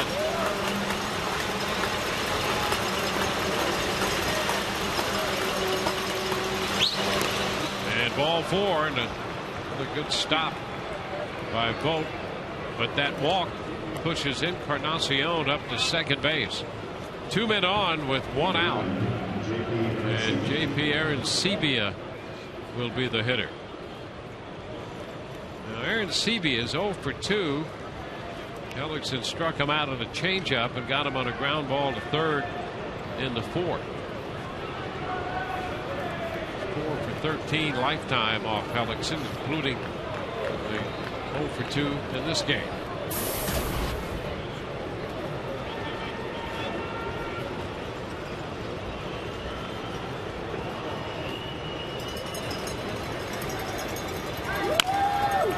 Chopper foul down Brian Butterfield, the third base coach. And we'll see if Jeremy's going to stick with the same game plan on Arancibia. Keep the fastballs in close to him. He's one of those right-handed hitters.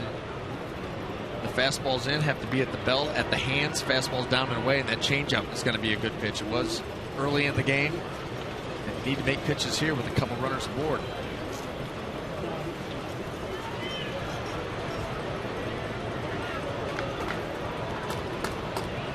The 0-1.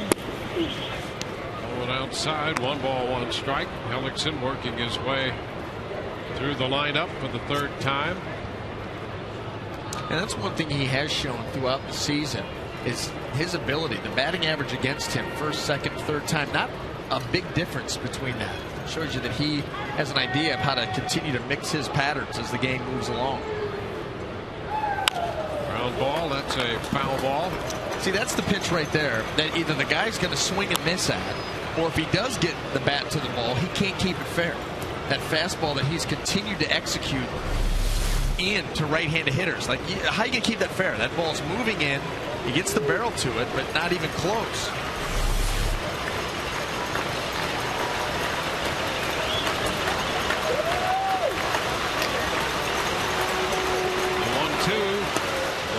Side. It's 22 pitches made by Hellickson here in the 6th. He made 20 pitches in the 2nd inning, but has had some very low count innings. 9 in the 3rd, just 6 in the 4th.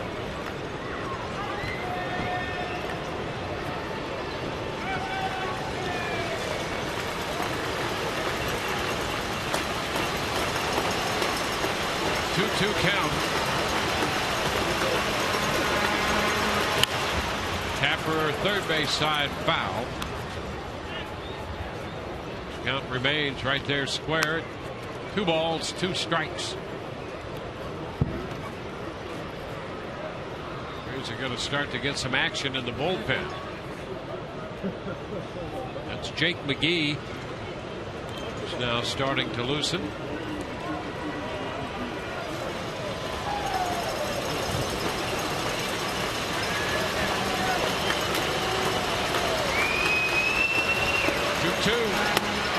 And a miss inside.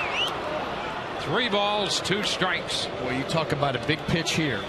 1-run ball game, full count. This very, very close.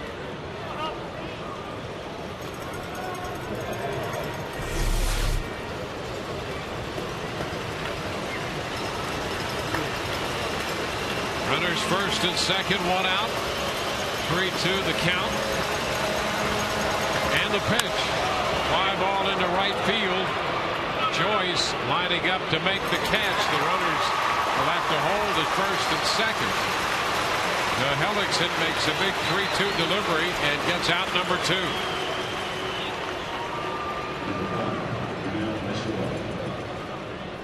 2. 2 outs with men at first and second. He's up to 25 pitches in the inning. And the hitter is Yunel Escobar, who is already 2 for 2 today. 5 out of 17 in his career against Hellickson with a home run.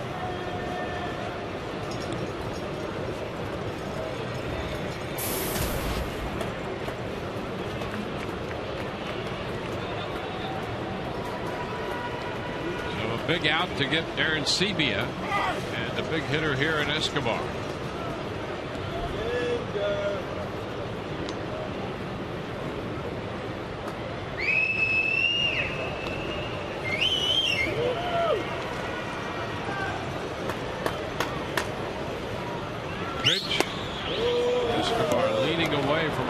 Ball, but the curveball missed the zone. It's 1-0. Just a little bit. That ball started in off the plate. Backup curveball.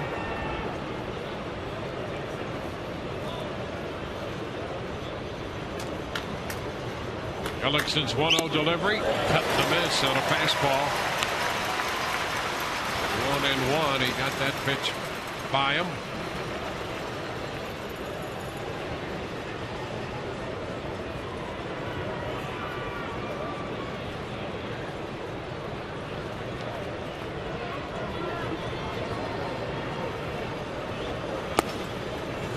Misses with a curveball. 2 balls and a strike. A 1-0 game going right now.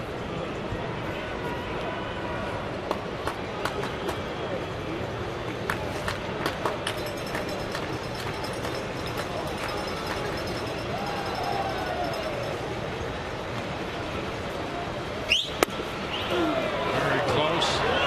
Just missed. Escobar lays off the change. 3-1.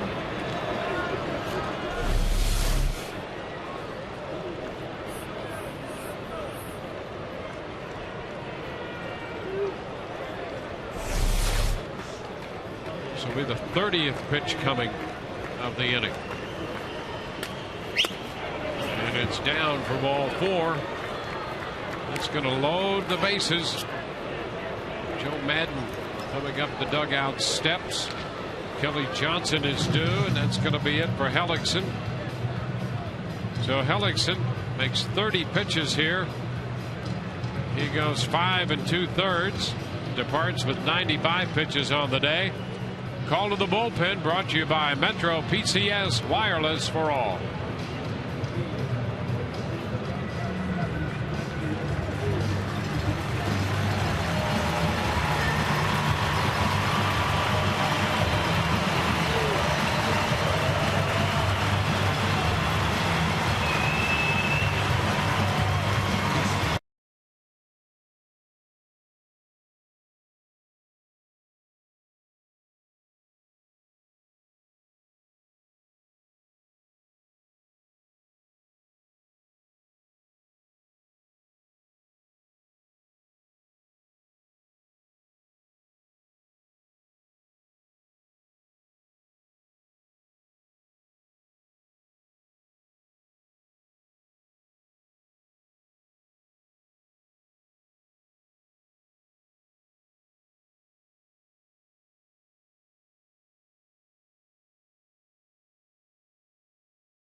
Joe Madden goes to the bullpen. The bases are loaded with 2 outs. Rays lead 1-0, and Jake McGee gets the call from the bullpen. A big spot for Jake. 2 outs and the bases juiced, on for the 65th time. 67 strikeouts and 51 in the 3rd inning.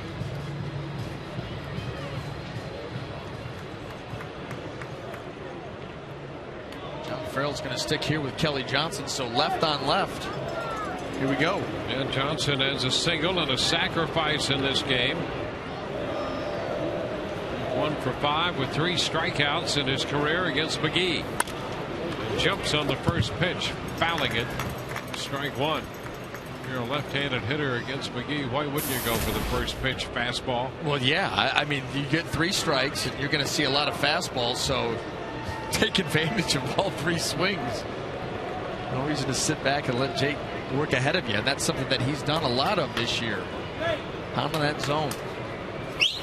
And a foul ball again off a fastball, so he's swinging at the first 2 pitches, and the count is 0-2. I think this is where, as you see the development of Jake McGee, he had that wipeout slider, and not to say that he can't strike him out with his slider right here, but if he had that really wipeout, big slider, hard slider, this is where if you're Kelly Johnson, you're just like, oh, now what? 96, or is he just going to punch me on that big breaking ball? And he just got a piece of it. He threw him the fastball at 97.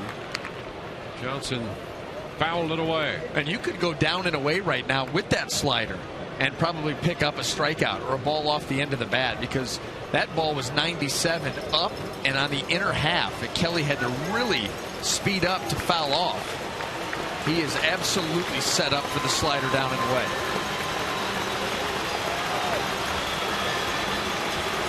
There's the 0-2. And a foul ball back. Again, the fastball.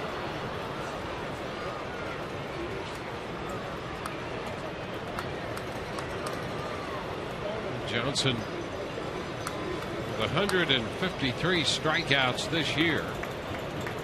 He's close to matching Jose Canseco's all-time strikeout record for the Toronto Blue Jays, which was 159.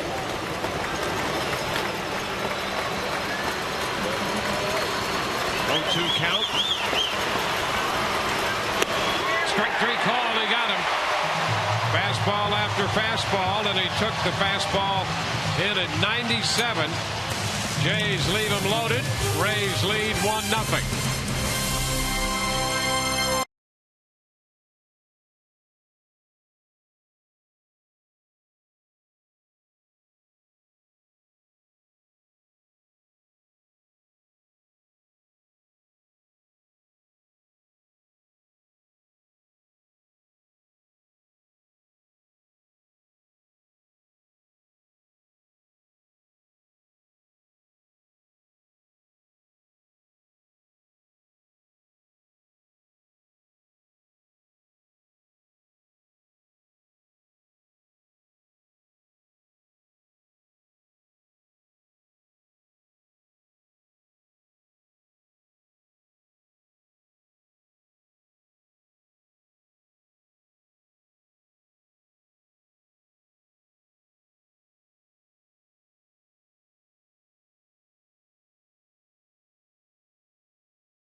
By authority of the Tampa Bay Rays and may not be reproduced or retransmitted in any form.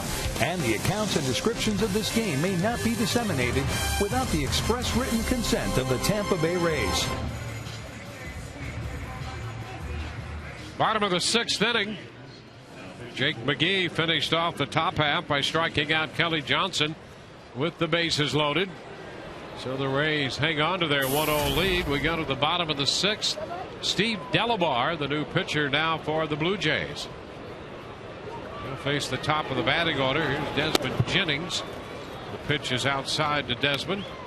I'll tell you what, manager John Farrell has to be ecstatic with the effort that he got out of Chad Jenkins today.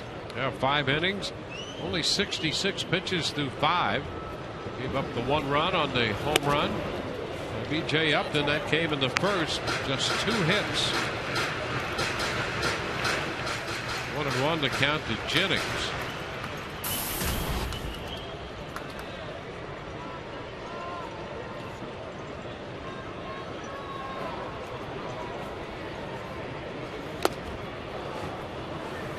Desmond was hit by a pitch in the 3rd. Rasmus made a fine running catch on a ball deep to center field to the right side of center from Jennings in the 1st.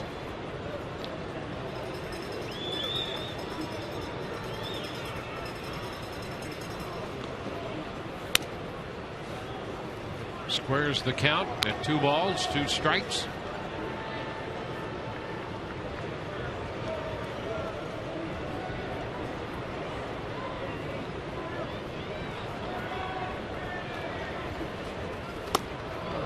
Cut and a miss. Strikes out Jennings. Completion reservations for 2013 season tickets. Establish seniority today and be in line for priority upgrades and exclusive benefits, including the opportunity to purchase 2012 postseason ticket packages. Call 888-FAN-RAYS or visit RaysBaseball.com. Upton has accounted for the only run in this game when he hit the 1st inning homer, his 26th home run of the year. And he lifts a fly ball into right center field. Sierra calling for it. 2 outs here in the 6th. Let's again check in with Todd. All right, in the Bronx, Dwayne Cliff Pennington adds to the A's total today as he breaks the 4-4 tie with this opposite field base hit. Nice slide here at home by Josh Donaldson inside the throw of Ichiro Suzuki.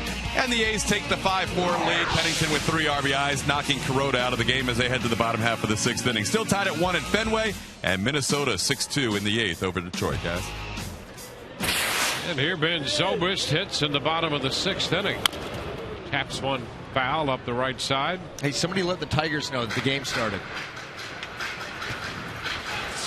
Ready to go? Hey, those are the games. If you want to be in it, yep, you got to win. You got to beat the Minnesota Twins. Yep. They're going to show up and play hard. I'm telling you, this is going to be an interesting 10 days. Foul ball. 0-2. And all because of that second wild card. Yeah. How about that? So many teams the American League. National League's a little more sedate. Yeah. But the American League, wow.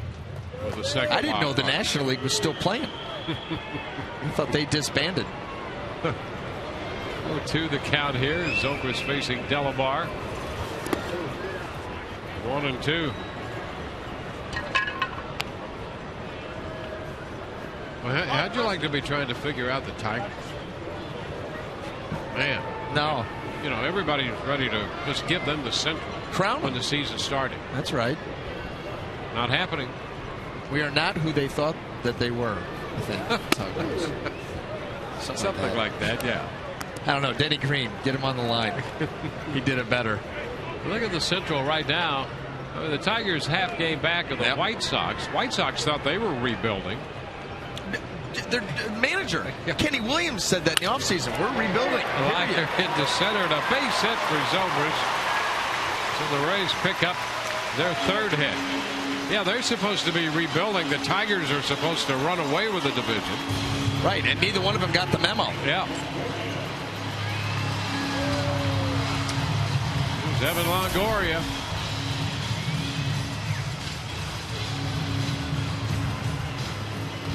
Couple of strikeouts for Evan against Chad Jenkins, who had 4 strikeouts on the afternoon. 2-out base hit by Zobrist.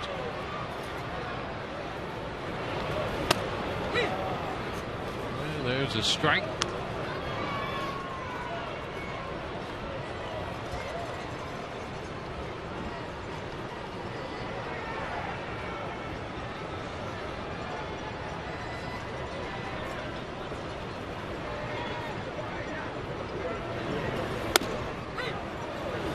A strike call. 0-2.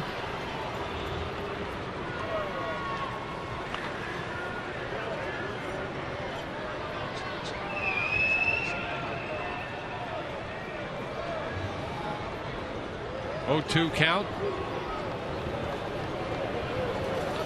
And a liner foul up the left side beyond the bullpen. The count is still 2 strikes.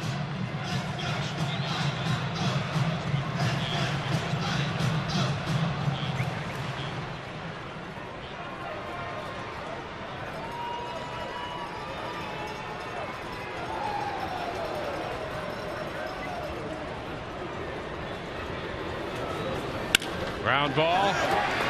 Backhanded by Escobar. Throw to first, and Evan beats it out. Long throw from Escobar, and Longoria is still far from 100%. Closer and closer, perhaps each day. But he has an infield hit. Well, when Escobar had to go down and he's deep. See, Evan gets out, reaches, and pulls that ball. He is deep right there. Long throw, and Evan, smelling that base hit, is able to get through there. Evan tried to leg it out and be careful all at the same time. Yeah, I don't know how you do that. I don't know either. How you walk that fine line. And he may have extended himself there trying to get that hit, but that is just so disciplined to be able to do that, because your mind is telling you, get there, get there. You've got to take it right to the edge. You got to be an edge walker. An infield hit. Here's Luke Scott.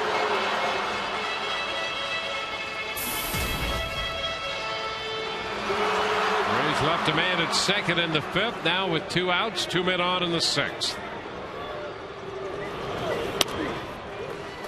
Pitch outside. 1 ball, no strikes.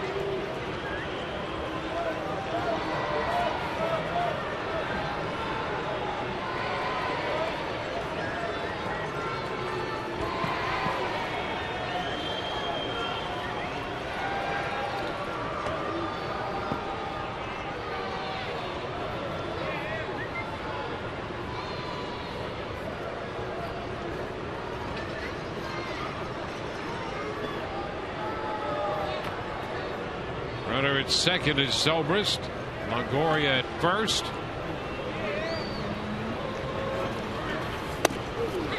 And that's a strike. 1-1.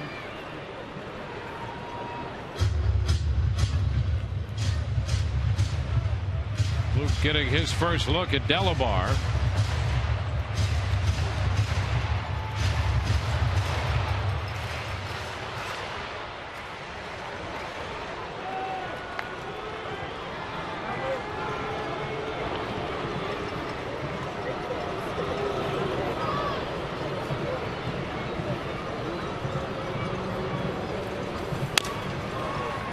Tap foul, runs the count to 1 ball, 2 strikes.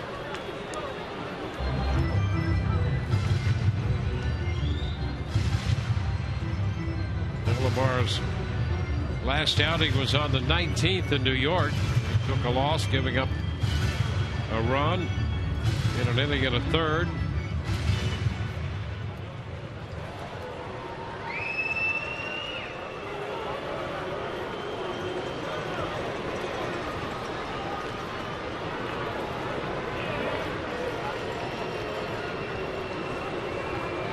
Jenkins for 5. Now Delabar.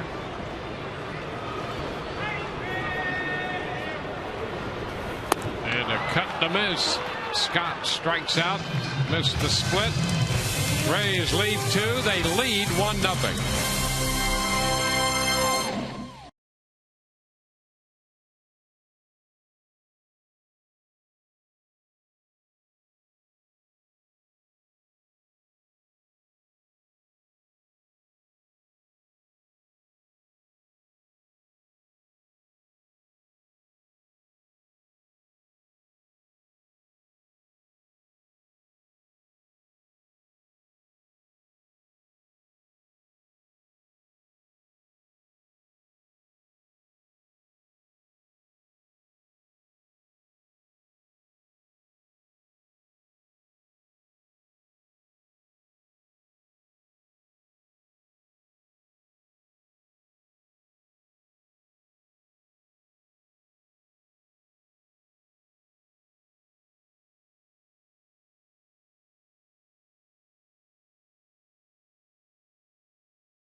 Save money on gas, but no, it'd make outfield a lot easier. That's for sure.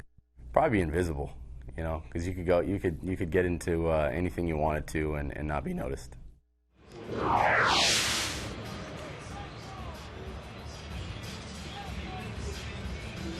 We go to the 7th inning.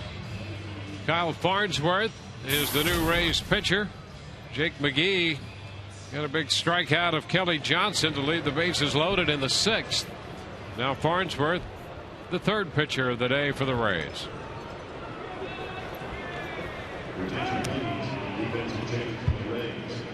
We also have a new catcher. Jose Molina takes over.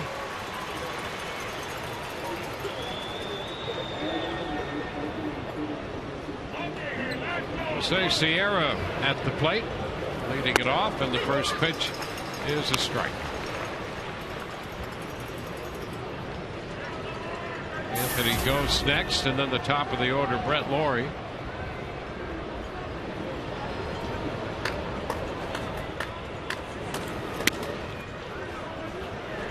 One and one.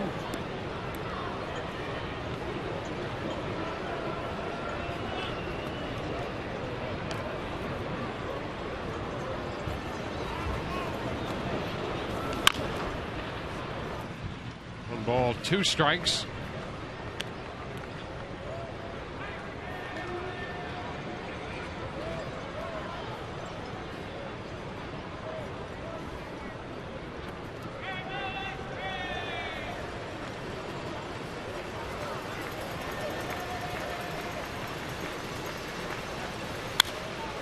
Foul out of play.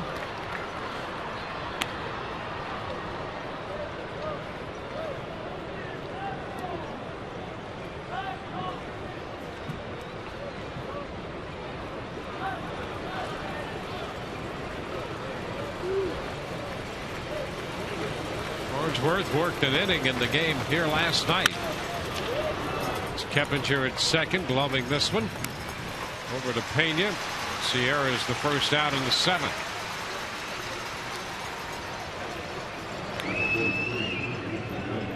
Now Anthony Ghost.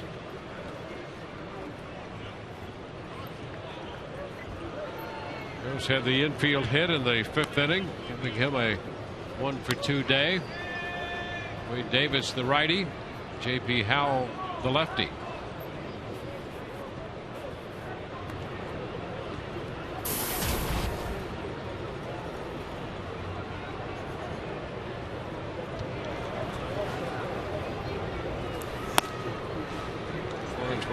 Misses up and away. 1 ball, no strikes.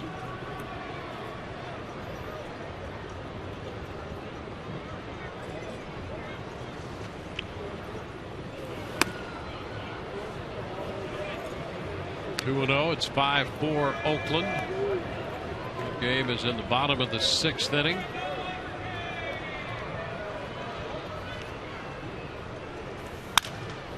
Fly ball, short center.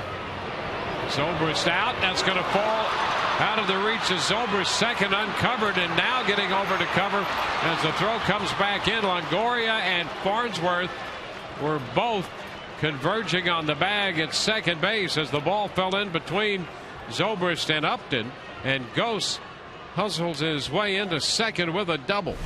Boy, it looked like this ball was off right here, the end of the bat.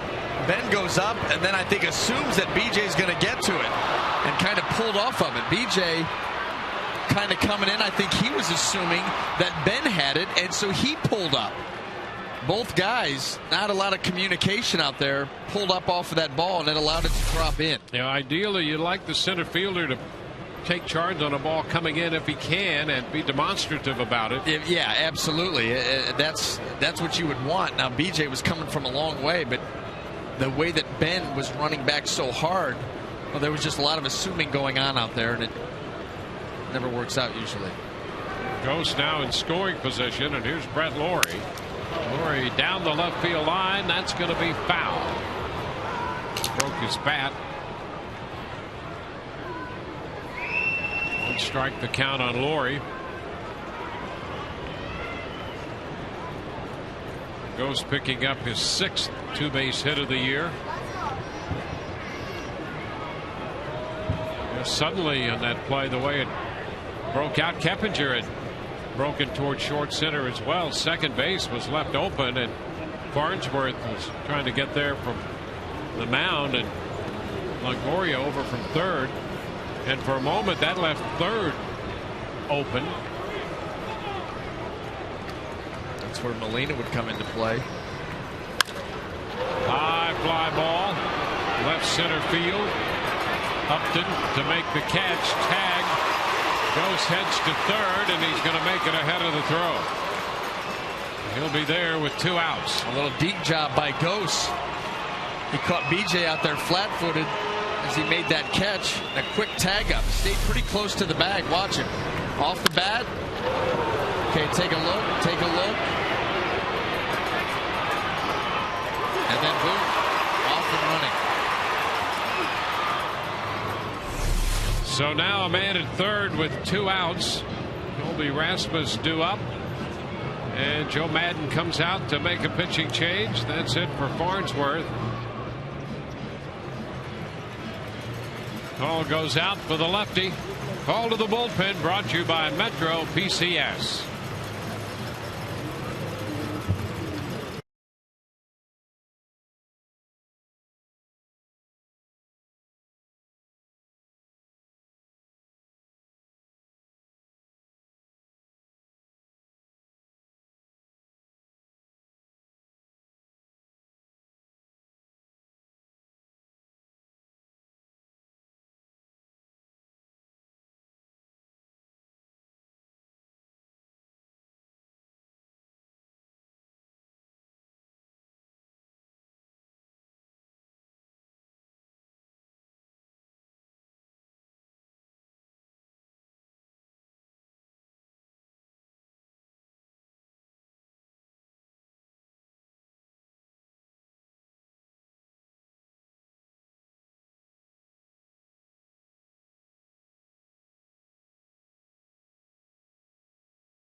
The fielder, the hitter, J.P. Howell now on the mound.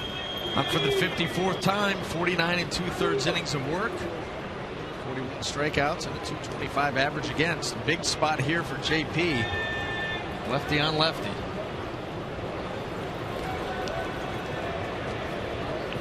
Rasmus, nothing of 3.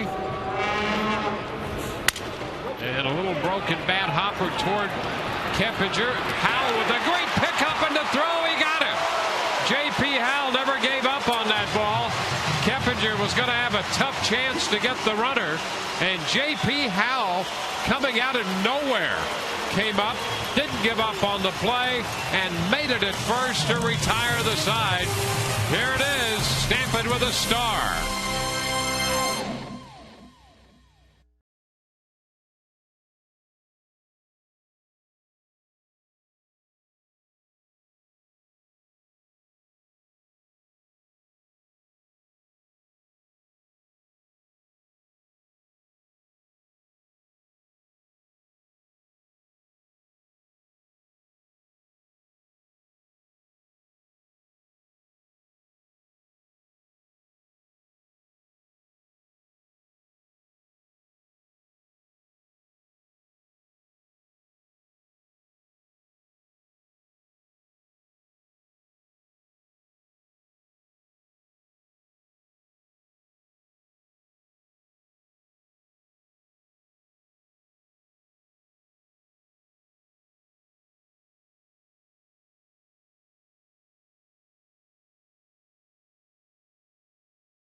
Seventh inning stretch presented by your Gulf Coast Honda dealers.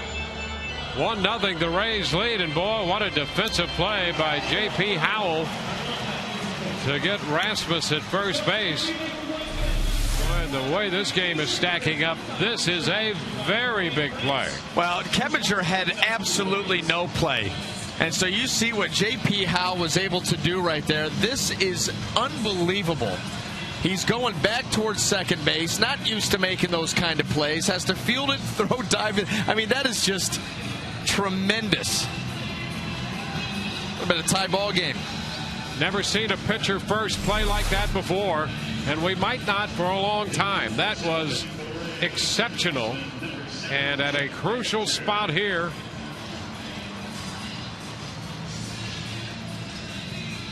Scratched up that forearm and elbow a little bit, but boy, oh boy, what a play by J.P. Howell.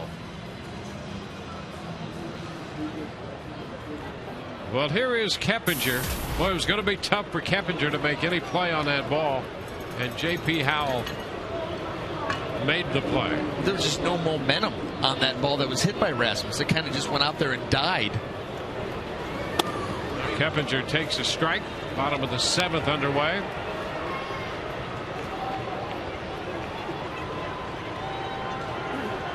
If the Rays pull this thing off and get to the postseason, that's going to be a play that will be long remembered.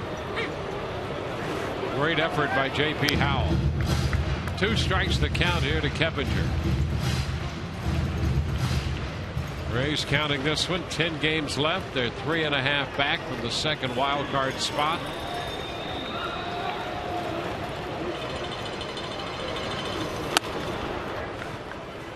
One ball, 2 strikes. Well, there's the end of that play, and look at the bullpen celebrating their mate. Yeah, that's a bullpen. Tight unit.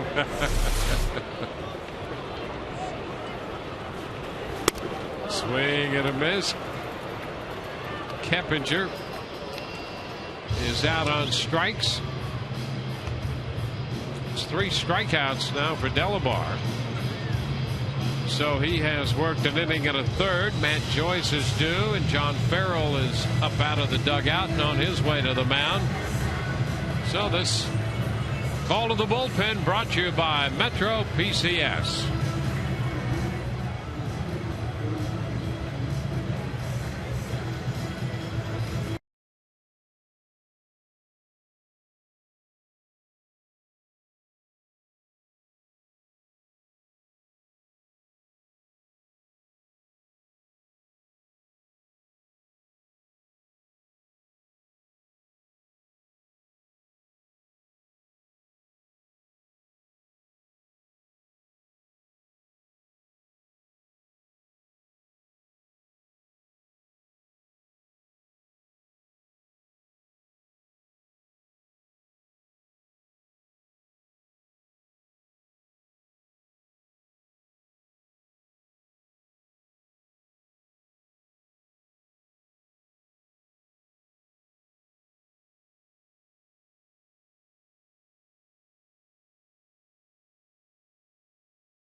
Blue Jays 1-0, bottom of the 7th with 1 out.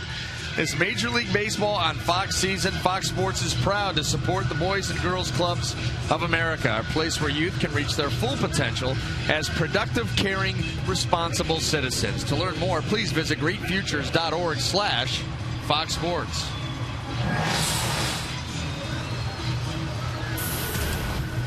Darren Oliver, the new pitcher. Veteran lefty, pitcher number 3.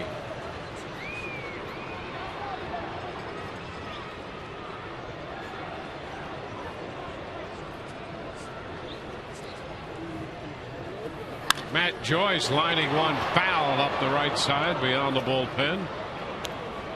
Strike 1.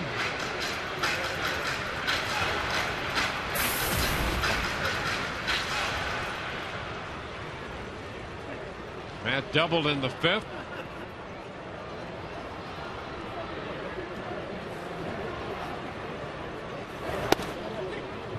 That puts him down on the count. 2 strikes. Rays got a run, 2 hits off Jenkins. The run came on a first inning home run by B.J. Upton. It's the only run of this game.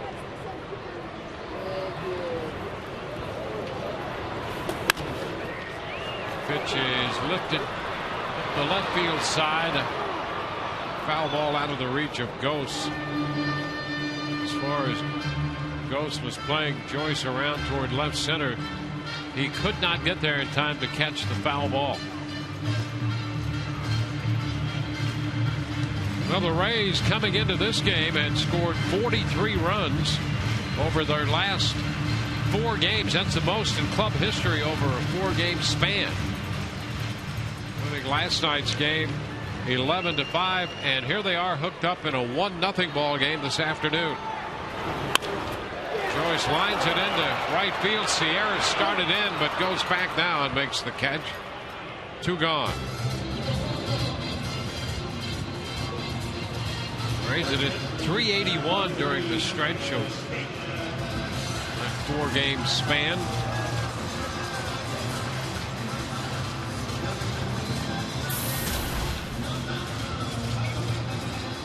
Now here's Carlos Pena.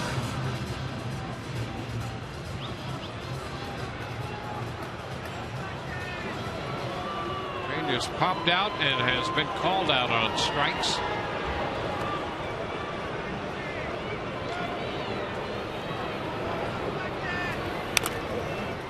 Foul balls, strike 1.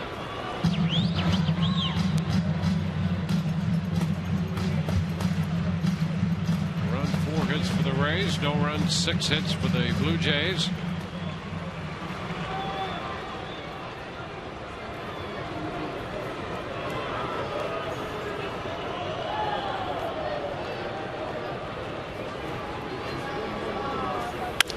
Line drive, and it's going to be past the defender. That was Escobar down there at third, just to his left. They move Glory to short right field as they do on that shift. And Pena has himself a base hit. How about Carlos Pena all of a sudden deciding the last 2 weeks of the season to hit the ball the other way?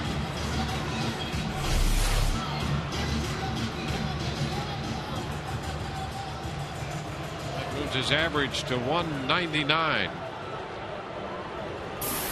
And here's Jose Molina. Molina took over behind the plate in the top of the inning. It's his first at bat and takes a strike.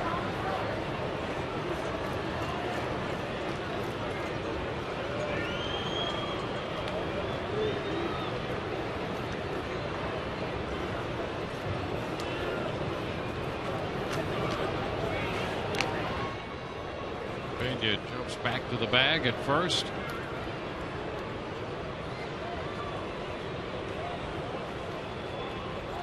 The rookie Jenkins started. Delabar, now the veteran Oliver.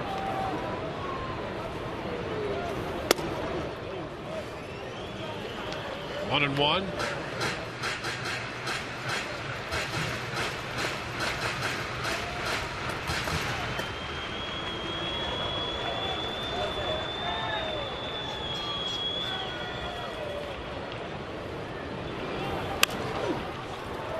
Foul the other way. 1 ball, 2 strikes.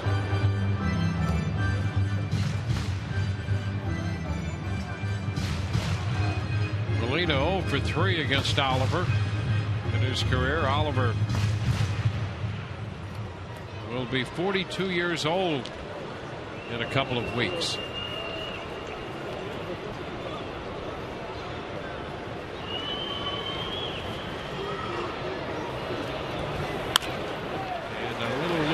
the right field side foul. Holds the count at a ball and 2 strikes.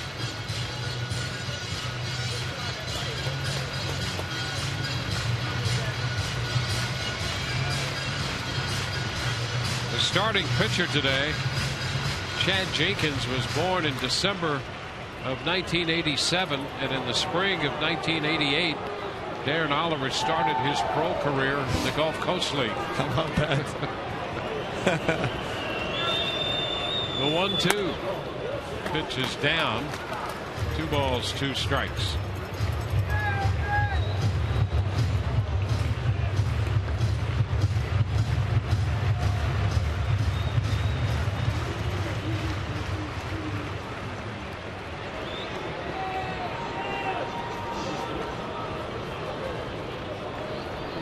To first, Pena again back in.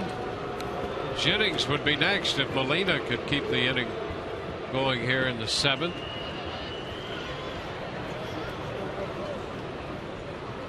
Has been on deck, 0 for 2. He's been hit by a pitch. And Molina way out in front of that curveball, strikes out. Didn't come close, and so the Rays leave a man. We go to the 8th. It's 1-0 Tampa Bay.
When the Rays take on the Red Sox, David Price will be making his quest for victory number 19. One of 2 starts he has left.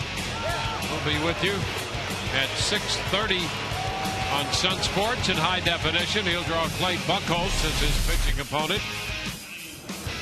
NBA on the Gulf Coast Honda Dealers pregame. A lot going on Tuesday from Fenway Park. We're going to talk about David Price and him going for win number 19. Barry and Orestes will be talking about the Cy Young, who they have in their top 3. And, well, you know what? Jeff Kebinger, why not? Feature on Jeff. Ryan Roberts takes over at second base here in the 8th inning. And Joel Peralta will be the new pitcher for the Rays, their 5th of the game. And yet another appearance for Peralta, 72nd on the year. Faces Edwin Encarnacion, and the first pitch is a strike.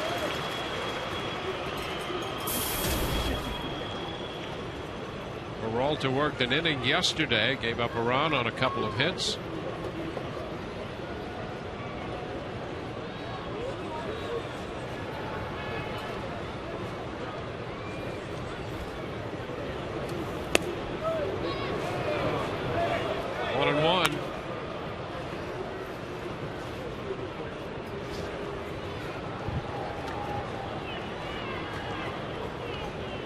Encarnacion is 2 of 7 with a home run against Peralta in his career.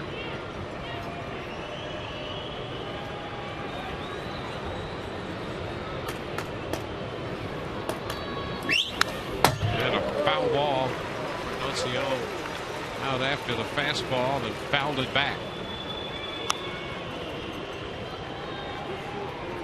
They have Lynn to follow, and then Aaron Sebia due up.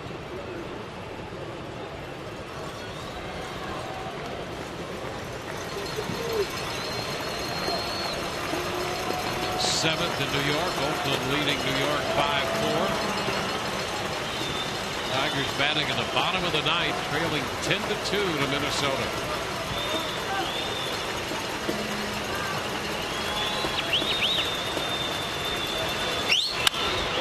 Encarnacion sends a fly ball to right. It's Matt Joyce making the catch. One away. Very smart pitching there by Peralta, keeping that ball away from Encarnacion, getting him to reach. And once you get a hitter to reach, especially on a ball that's down and away, they lose all of their power. Instead of driving that ball to right field, they're still looking to pull. They've got to reach. Power's zapped, and the lazy fly ball.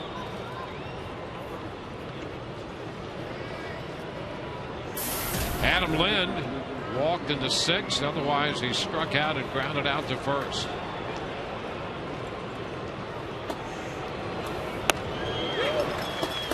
Pitch is a strike.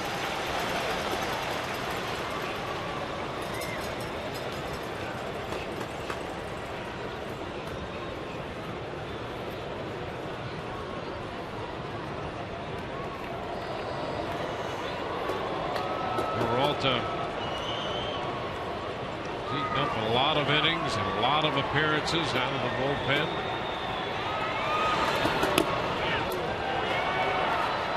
Count as a ball and a strike.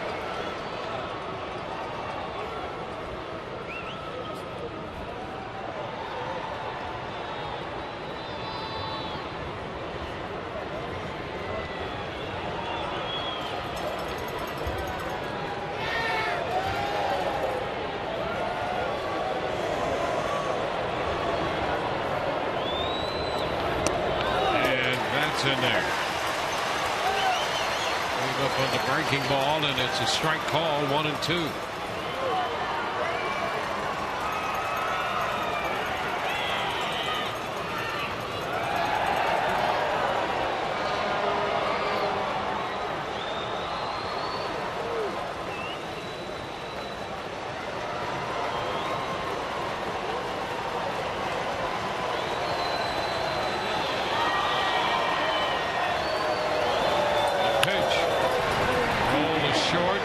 To his right and in, throw to first in time. With Lynn going down the line, Zobrist had ample opportunity to throw him out and did exactly that. 2 up, 2 down. And it'll be the catcher, J.P. Aaron Sebia, to bat against Peralta.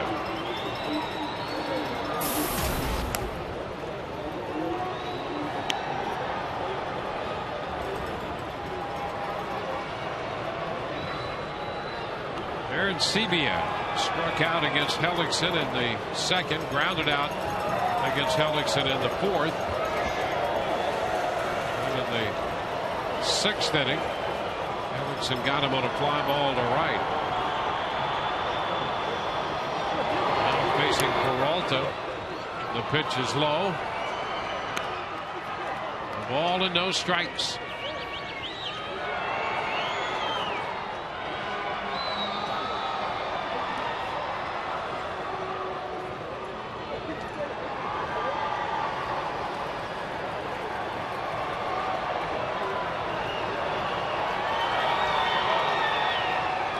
Scored on the Upton home run in the first, and that's been all the scoring to this point. Strike on the corner. It's 1-1. And it's amazing what these two pitching staffs have been able to pull off today. We've seen some shoddy pitching over the last 4 days, and pretty much everybody today has been spot on with their command control, a good idea of what they're doing, and able to execute. One mistake.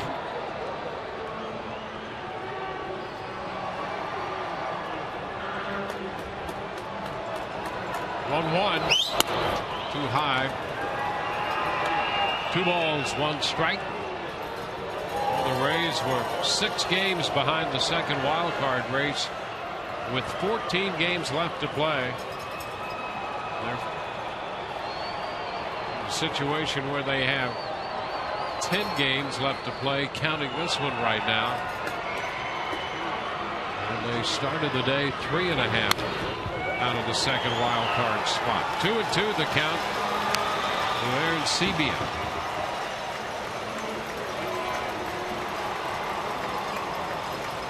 Six teams in Major League history have overcome a deficit of 3.5 games or more with 10 or fewer games left to play in the regular season and make the postseason. The Rays trying to put another mark on that one. A swing and a miss. Aaron Sebia is out on strikes. 1-2-3 against Peralta. Bottom of the 8th coming. 1-0 Rays.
Wild card action has close games as well. Orioles and Red Sox tied at 1. Bottom half of the 8th. Cody Ross with Dustin Pedroia on board at second. Hits one off the monster. Pedroia would score to make it a 2-1 game.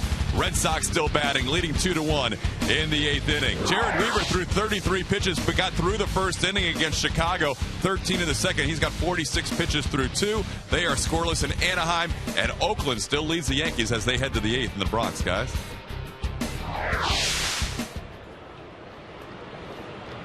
On to the bottom of the 8th inning with the top of the order for the Rays against Brandon Lyon. Desmond Jennings takes a pitch upstairs. So Lyon follows Oliver. He's the 4th pitcher for Toronto. And a broken bat, looper into center, and there's a base hit. Well, the bat exploded all over the place. Pieces of it in front of the plate. Barrel end of the bat out near the shortstop position. And Jennings is aboard with a leadoff single.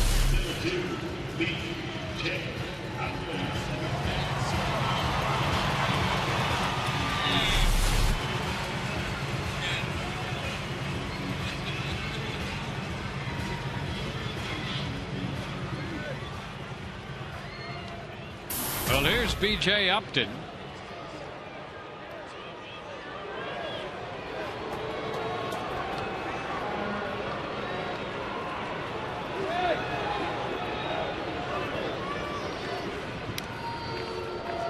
Jennings 28 out of 30 in the running game this year for the Rays, and he's aboard with a leadoff single in the 8th as they try to add to this 1-0 ball game right now.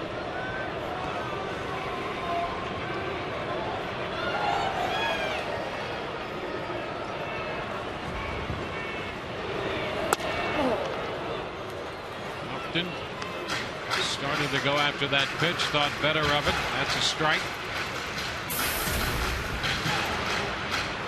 43-year-old right-hander.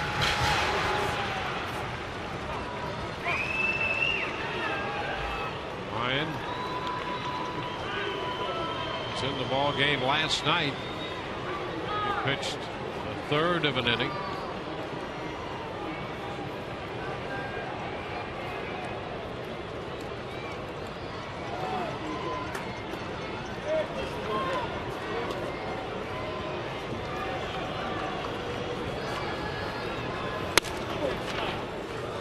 One and one.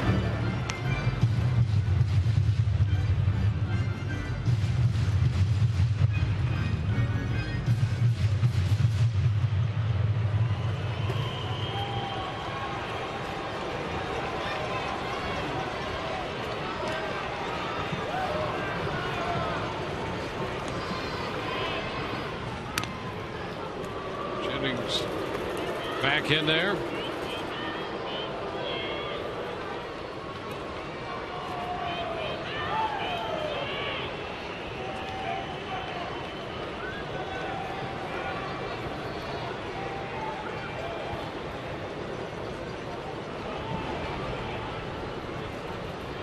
Starts to go, stops, and the pitch is fouled by Upton. 1-2.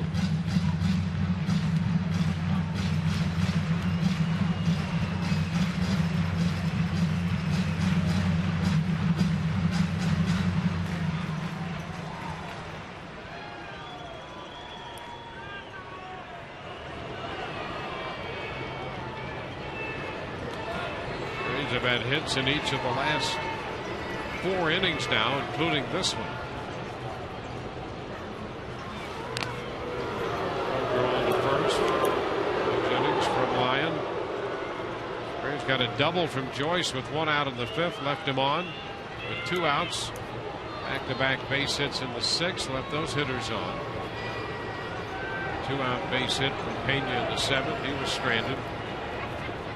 Braves have left 5 and Toronto 8. The liner into center field. Rasmus closes, however, and makes the catch. BJ hit that ball well. He certainly did. That's all you're looking to do as a hitter. Be on time with your swing and make solid contact. That's exactly what BJ did. Happened to be right at Rasmus. He's able to track that down and make the catch.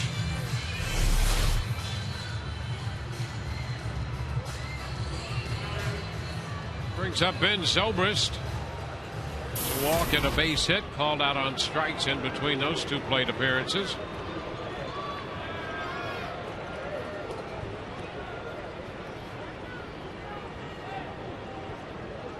A pitch away, snap throw to first. Jennings back in as Aaron Sebia went down to Lind with the peg.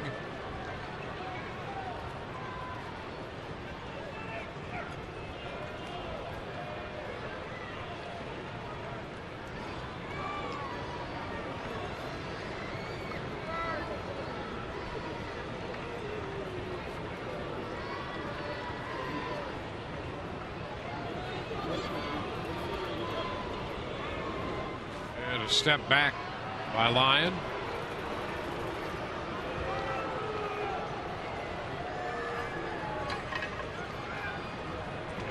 He's wrapping up the homestand and the series against the Blue Jays. Heading out to Boston tomorrow evening. Taking on the Red Sox beginning Tuesday, Wednesday in Boston. And into Chicago. There goes Jennings. Pitch inside. The throw not going to be in time.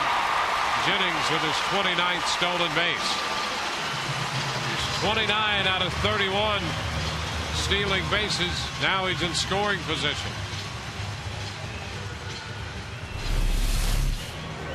There he goes. Seabee's got to throw that ball from his knees and not even a play.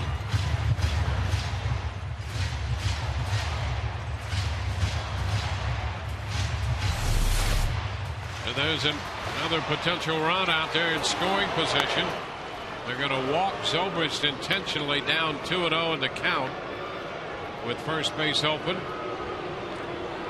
walk him and trying to set up a double play possibility.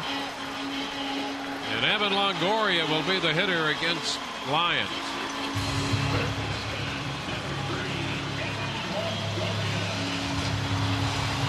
Evan 1 out of 4 lifetime against Lions. He's 1 for 3 today.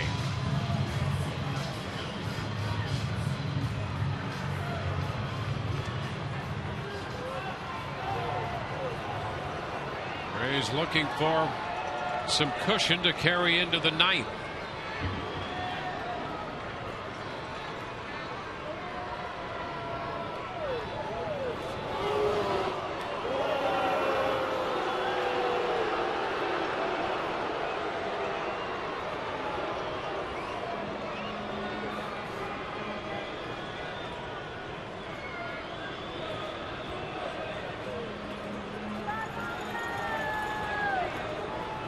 Hit an infield hit in the 6th.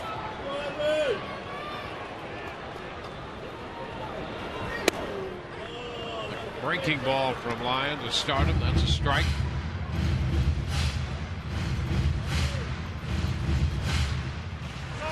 Fernando Rodney busy down there in the bullpen.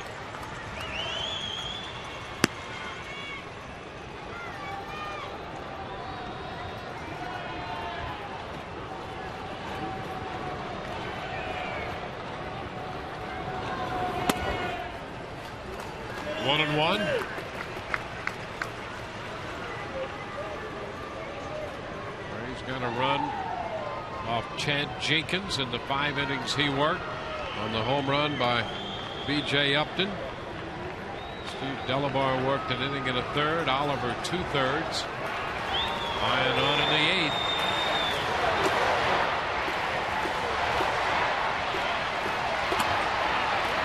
Two balls and a strike.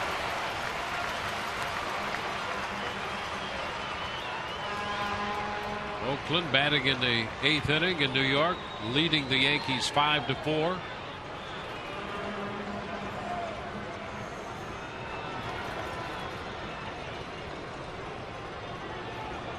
It's Jennings. There's Zobrist.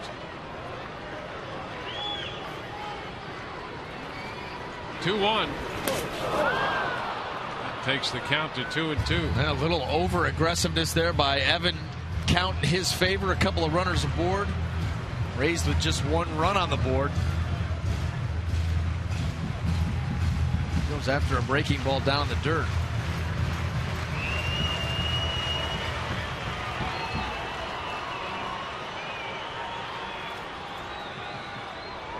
Single, a steal, an intentional walk.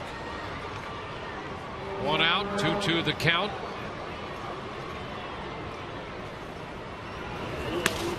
And this time Evan lays off that curveball. Full count.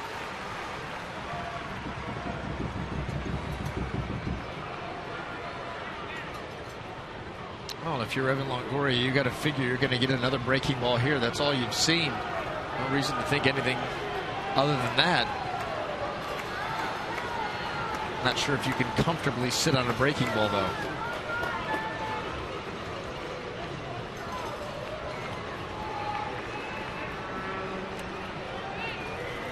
Three-two, and a bouncing ball foul outside of third.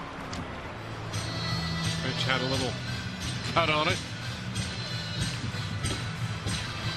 So we'll see another 3-2 pitch here to Longoria. Toronto due with Escobar, Johnson, and Sierra in the 9th inning, and the Rays have Fernando Rodney ready to go.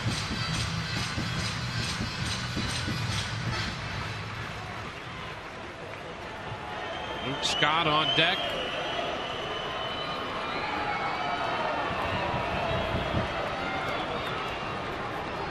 And the second 3-2 pitch with the runners going. Pitch skied into deep right. Sierra's going to go to the wall. It's off the wall. Extra bases for Longoria. Jennings scores Zobrist heads to the plate. The throw offline. It's a double for Longoria, who comes through to drive in 2, and the Rays lead 3-0. Rays started the runners on the second 3-2 pitch, and Longoria doubles into right center off the wall over the head of Sierra. 3-0 Tampa Bay. One breaking ball after the other. And then here you go, another one. This one stays up and out over the plate. Probably the worst of the bunch. And Evan just waits back on it and shoots his ball to right field. Sierra's got a chance here, but it gets over him off the wall. And with the runners being in motion, they both come home. Some breathing room. So it's now a 3-run lead for the Rays. Zobrist beat the play in. The Lion has given up 2.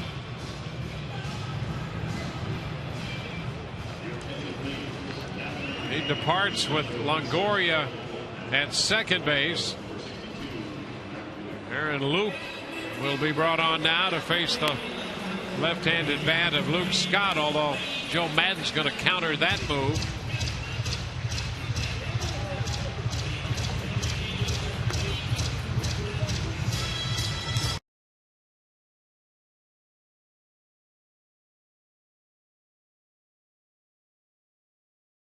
And 49 on the year. Evan, with his second hit today, legged out a base hit the prior at bat, and a double here to give the Rays a little room to work with. It's 3-0. Let's check in with Todd. Dwayne, time to look at our Ottaway text poll question once again. It has to do with birthday boys: Bruce Springsteen, Mickey Rooney, Ray Charles, John Coltrane, Augustus the Roman Emperor, Jabba Chamberlain, all born on this date. Who would you like to have dinner with of those 6? Text your vote to 789-789. Standard message and data rates apply. We'll have the results in our Rays Live postgame show. We will also hear from Joe Maddon with his press conference, Dwayne and BA with their thoughts. I'll be hosting with Orestes, and we'll have highlights from all the wild card games, including one that just finished at Fenway with the Red Sox holding on against the Orioles. Baltimore had bases loaded, 1 out, and were unable to score in the top half of the ninth. Guys? Well, we're looking at Aaron Loup. Thanks for the update, Todd. Loup is pitcher number 5. The Rays have scored twice so far off Lyon. Longoria's liable to his account. And Ben Francisco hits for Scott. Pitch is in there for a strike.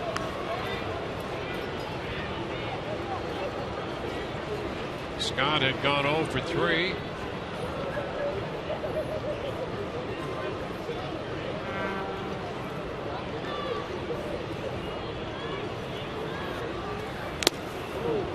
Cut and a miss, 0-2.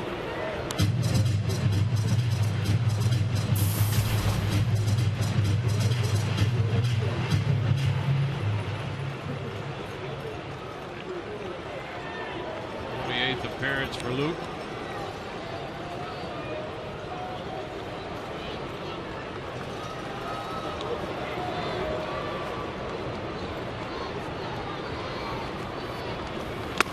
And strike 3 call. Fastball. Francisco caught looking. 2 away. Ryan Roberts will bat. Brandon Gomes joining Rodney in the bullpen. The Rays have scored 2 runs to make it a 3-0 ball game. If the inning became any larger, we might see Gomes. Would we? Depends on how large you got. Yeah, that's what I'm thinking. There's a strike to Roberts. I know that Fernando definitely needed the work of having thrown just 2 pitches in a week, but finished off that 11-4 ball game last night.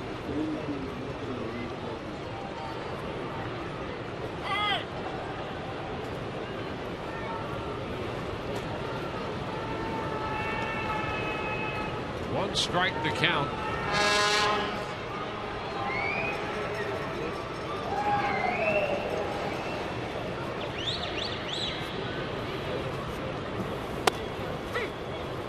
2. Luke has come in here and thrown strikes. The Rays with 1 run in the first and 2 runs here in the 8th.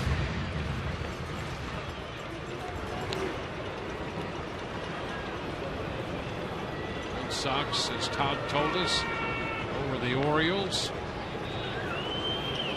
Minnesota beat Detroit.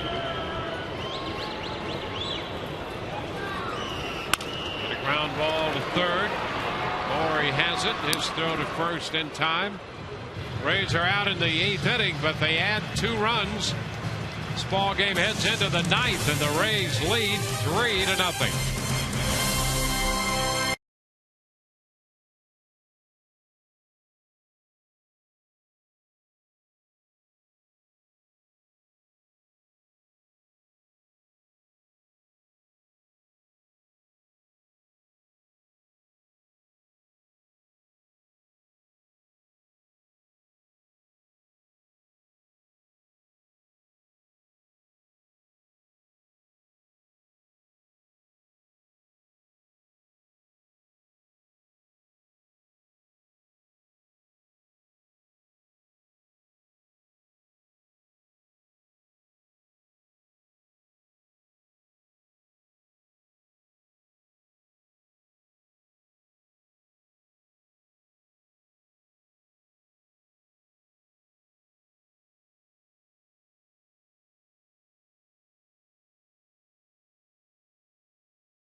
Fernando Rodney comes on with the Rays leading 3-0, and this game moving into the 9th inning.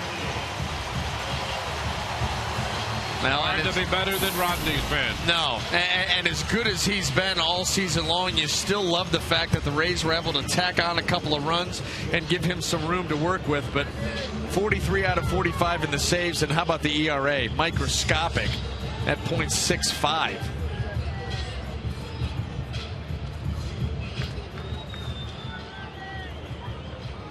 And Yunel Escobar will lead it off.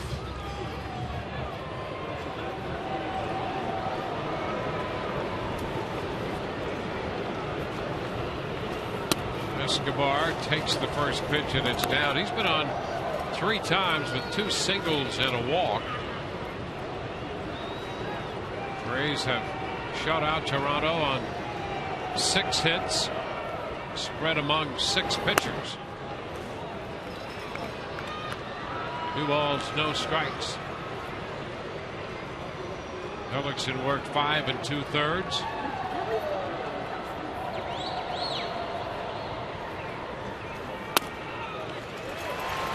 There's a strike, 2-1.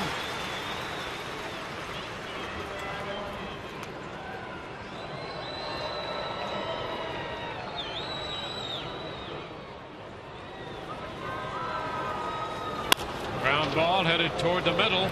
That's going to go through, a base hit. And Escobar is on again. He's 3 for 3 with a walk. And precisely the reason. Those 2 runs by the Rays off the double by Evan Longoria is so huge.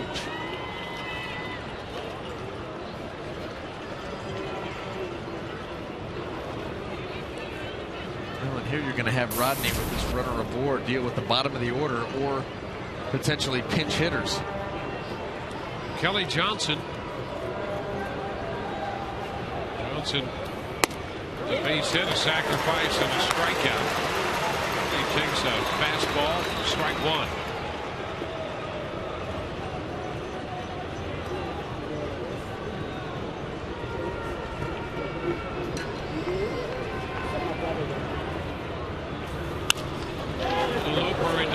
left, but it's going to hang up and carry to Jennings for the first out.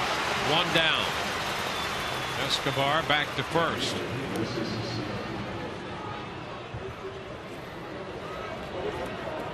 It'll be Sierra.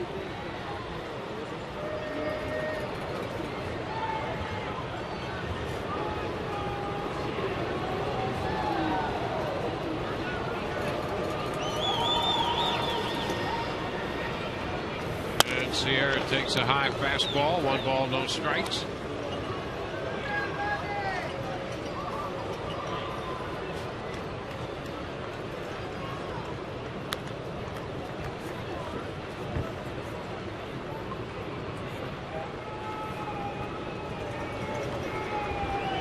Ball, no strikes.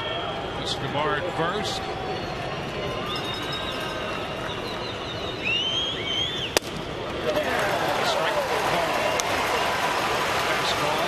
Count to 1-1.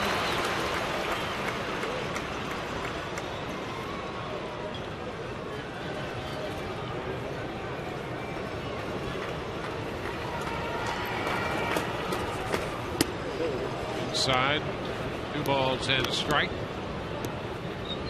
The Rays, after their 15th shutout of the year,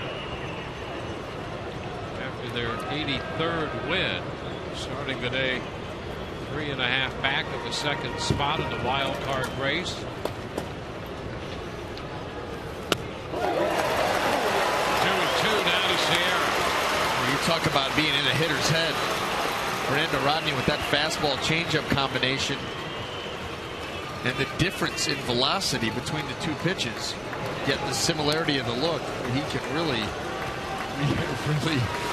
befuddle a hitter. He's got Sierra right now talking to himself. That pitch in on him. He fouled it, a fastball.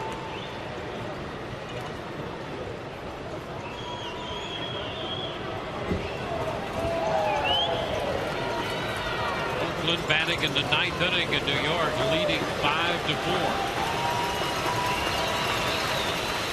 1 on, 1 out in the 9th inning here for Toronto. And a cut and a miss. We chased the changeup. Going back and forth, and we got him with the change.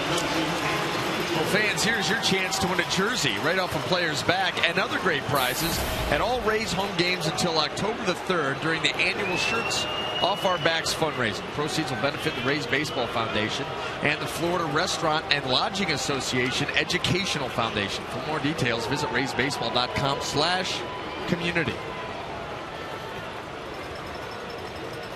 Anthony Gose in the batter's box, and he takes a changeup low. 1 ball, no strikes. Escobar opened with a base hit, but since then Johnson and Sierra have been retired.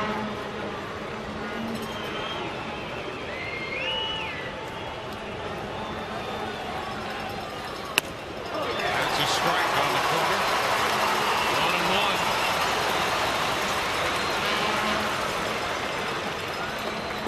Fernando Rodney in here. Hellickson worked 5 2/3. McGee, Farnsworth, Howell, Peralta all followed, and now Rodney after his 44th save. And a high foul going to be out of play down the left side. Jennings chases, but no chance. So it's a 1 ball, 2 strike count. The Rays try to win their 5th in a row.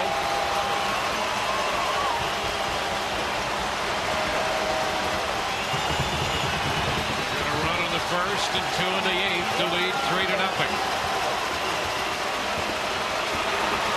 1 on, 2 outs, 1-2 the count to Gose. And a ground ball to third. Longoria will go to second. Rays win it. Rays sweep the Toronto Blue Jays.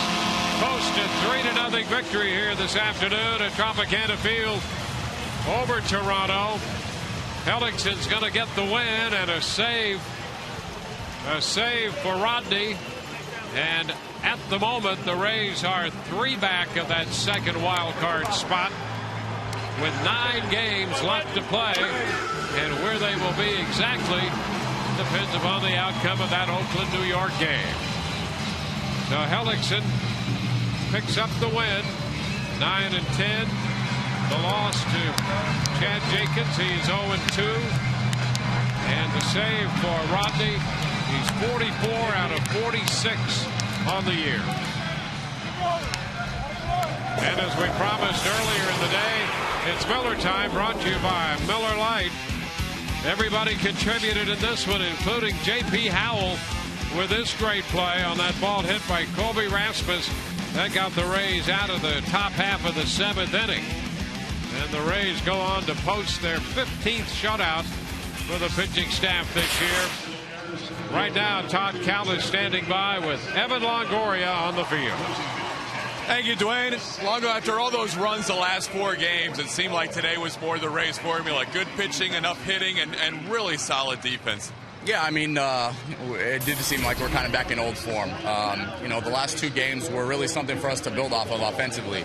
I thought Jenkins did a pretty good job early in the game, keeping us off the board, and Helly stayed in there strong and did what we expected him to do, and we ended up putting a couple on the board late, and Fernando comes in and closes it out. A lot of good defensive plays from you. A lot of days in a row you're playing at third base. Even that last play was a tough play. Are you feeling more and more comfortable playing day in and day out and at third base? It's a grind. I do feel more comfortable offensively when I play third base every day. So it's kind of been my focus to try and go out there as many days as I can in a row, especially since as of late I've been feeling really good at the plate. So I'm going to try and keep that going. Off day tomorrow will be great, and hopefully I can play another, rest of the season. You made those 2 plays that 1 inning, and then Carlos wrapped it up on the corners. How about the play of the game, maybe defensively, by the relief pitcher, JP? I mean, maybe the play of the year. When that ball was hit, I thought we were in trouble. I think he got a little bit of a break with the way that he hit the ball. It backspun and kind of stayed close to him to allow him to make that play. But regardless, I mean, that's not something you see every day. That was a great play. How about that last AB? Runners on the move there in a 3-2 count. You saw a lot of pitches in that event. Yeah, I mean, again, he threw me a couple curveballs, one that I chased. And I just told myself, kind of stay back. Don't get beat by the curveball out in front. And the pitch before that was a cutter. And I kind of fouled it off and, continued to try and tell myself to stay the other way. And the next pitch was probably middle up and was able to stay inside of it. Final thing, Longo. Beginning of this homestand, you lose the first 2, and then it seemed like the Rays had a we have nothing to lose attitude, and you guys played as well as you played all year long. Did you notice a change somewhere in the midst of this homestand? The game that we won in walk-off fashion was the turning point for us. We kind of sensed a little bit of that magic that we've had over these years, and it's something that hasn't been there. I feel like a lot of the close games that we've had this year, we've been on the losing end of, and that was one. Down 4 runs or whatever we were going into the 9th, that kind of instills some belief in you, and so we try to ride that momentum. I mean, we did a great job after that in the next 5 games, and we just try to ride that out. Thanks, Evan. All right, thanks. All right, guys, Evan Longoria, back to you. All right, Rays down to 9 games left, and they do believe Rays pick up a 3-0 victory to complete the sweep of Toronto here this afternoon. We'll be right back in a moment.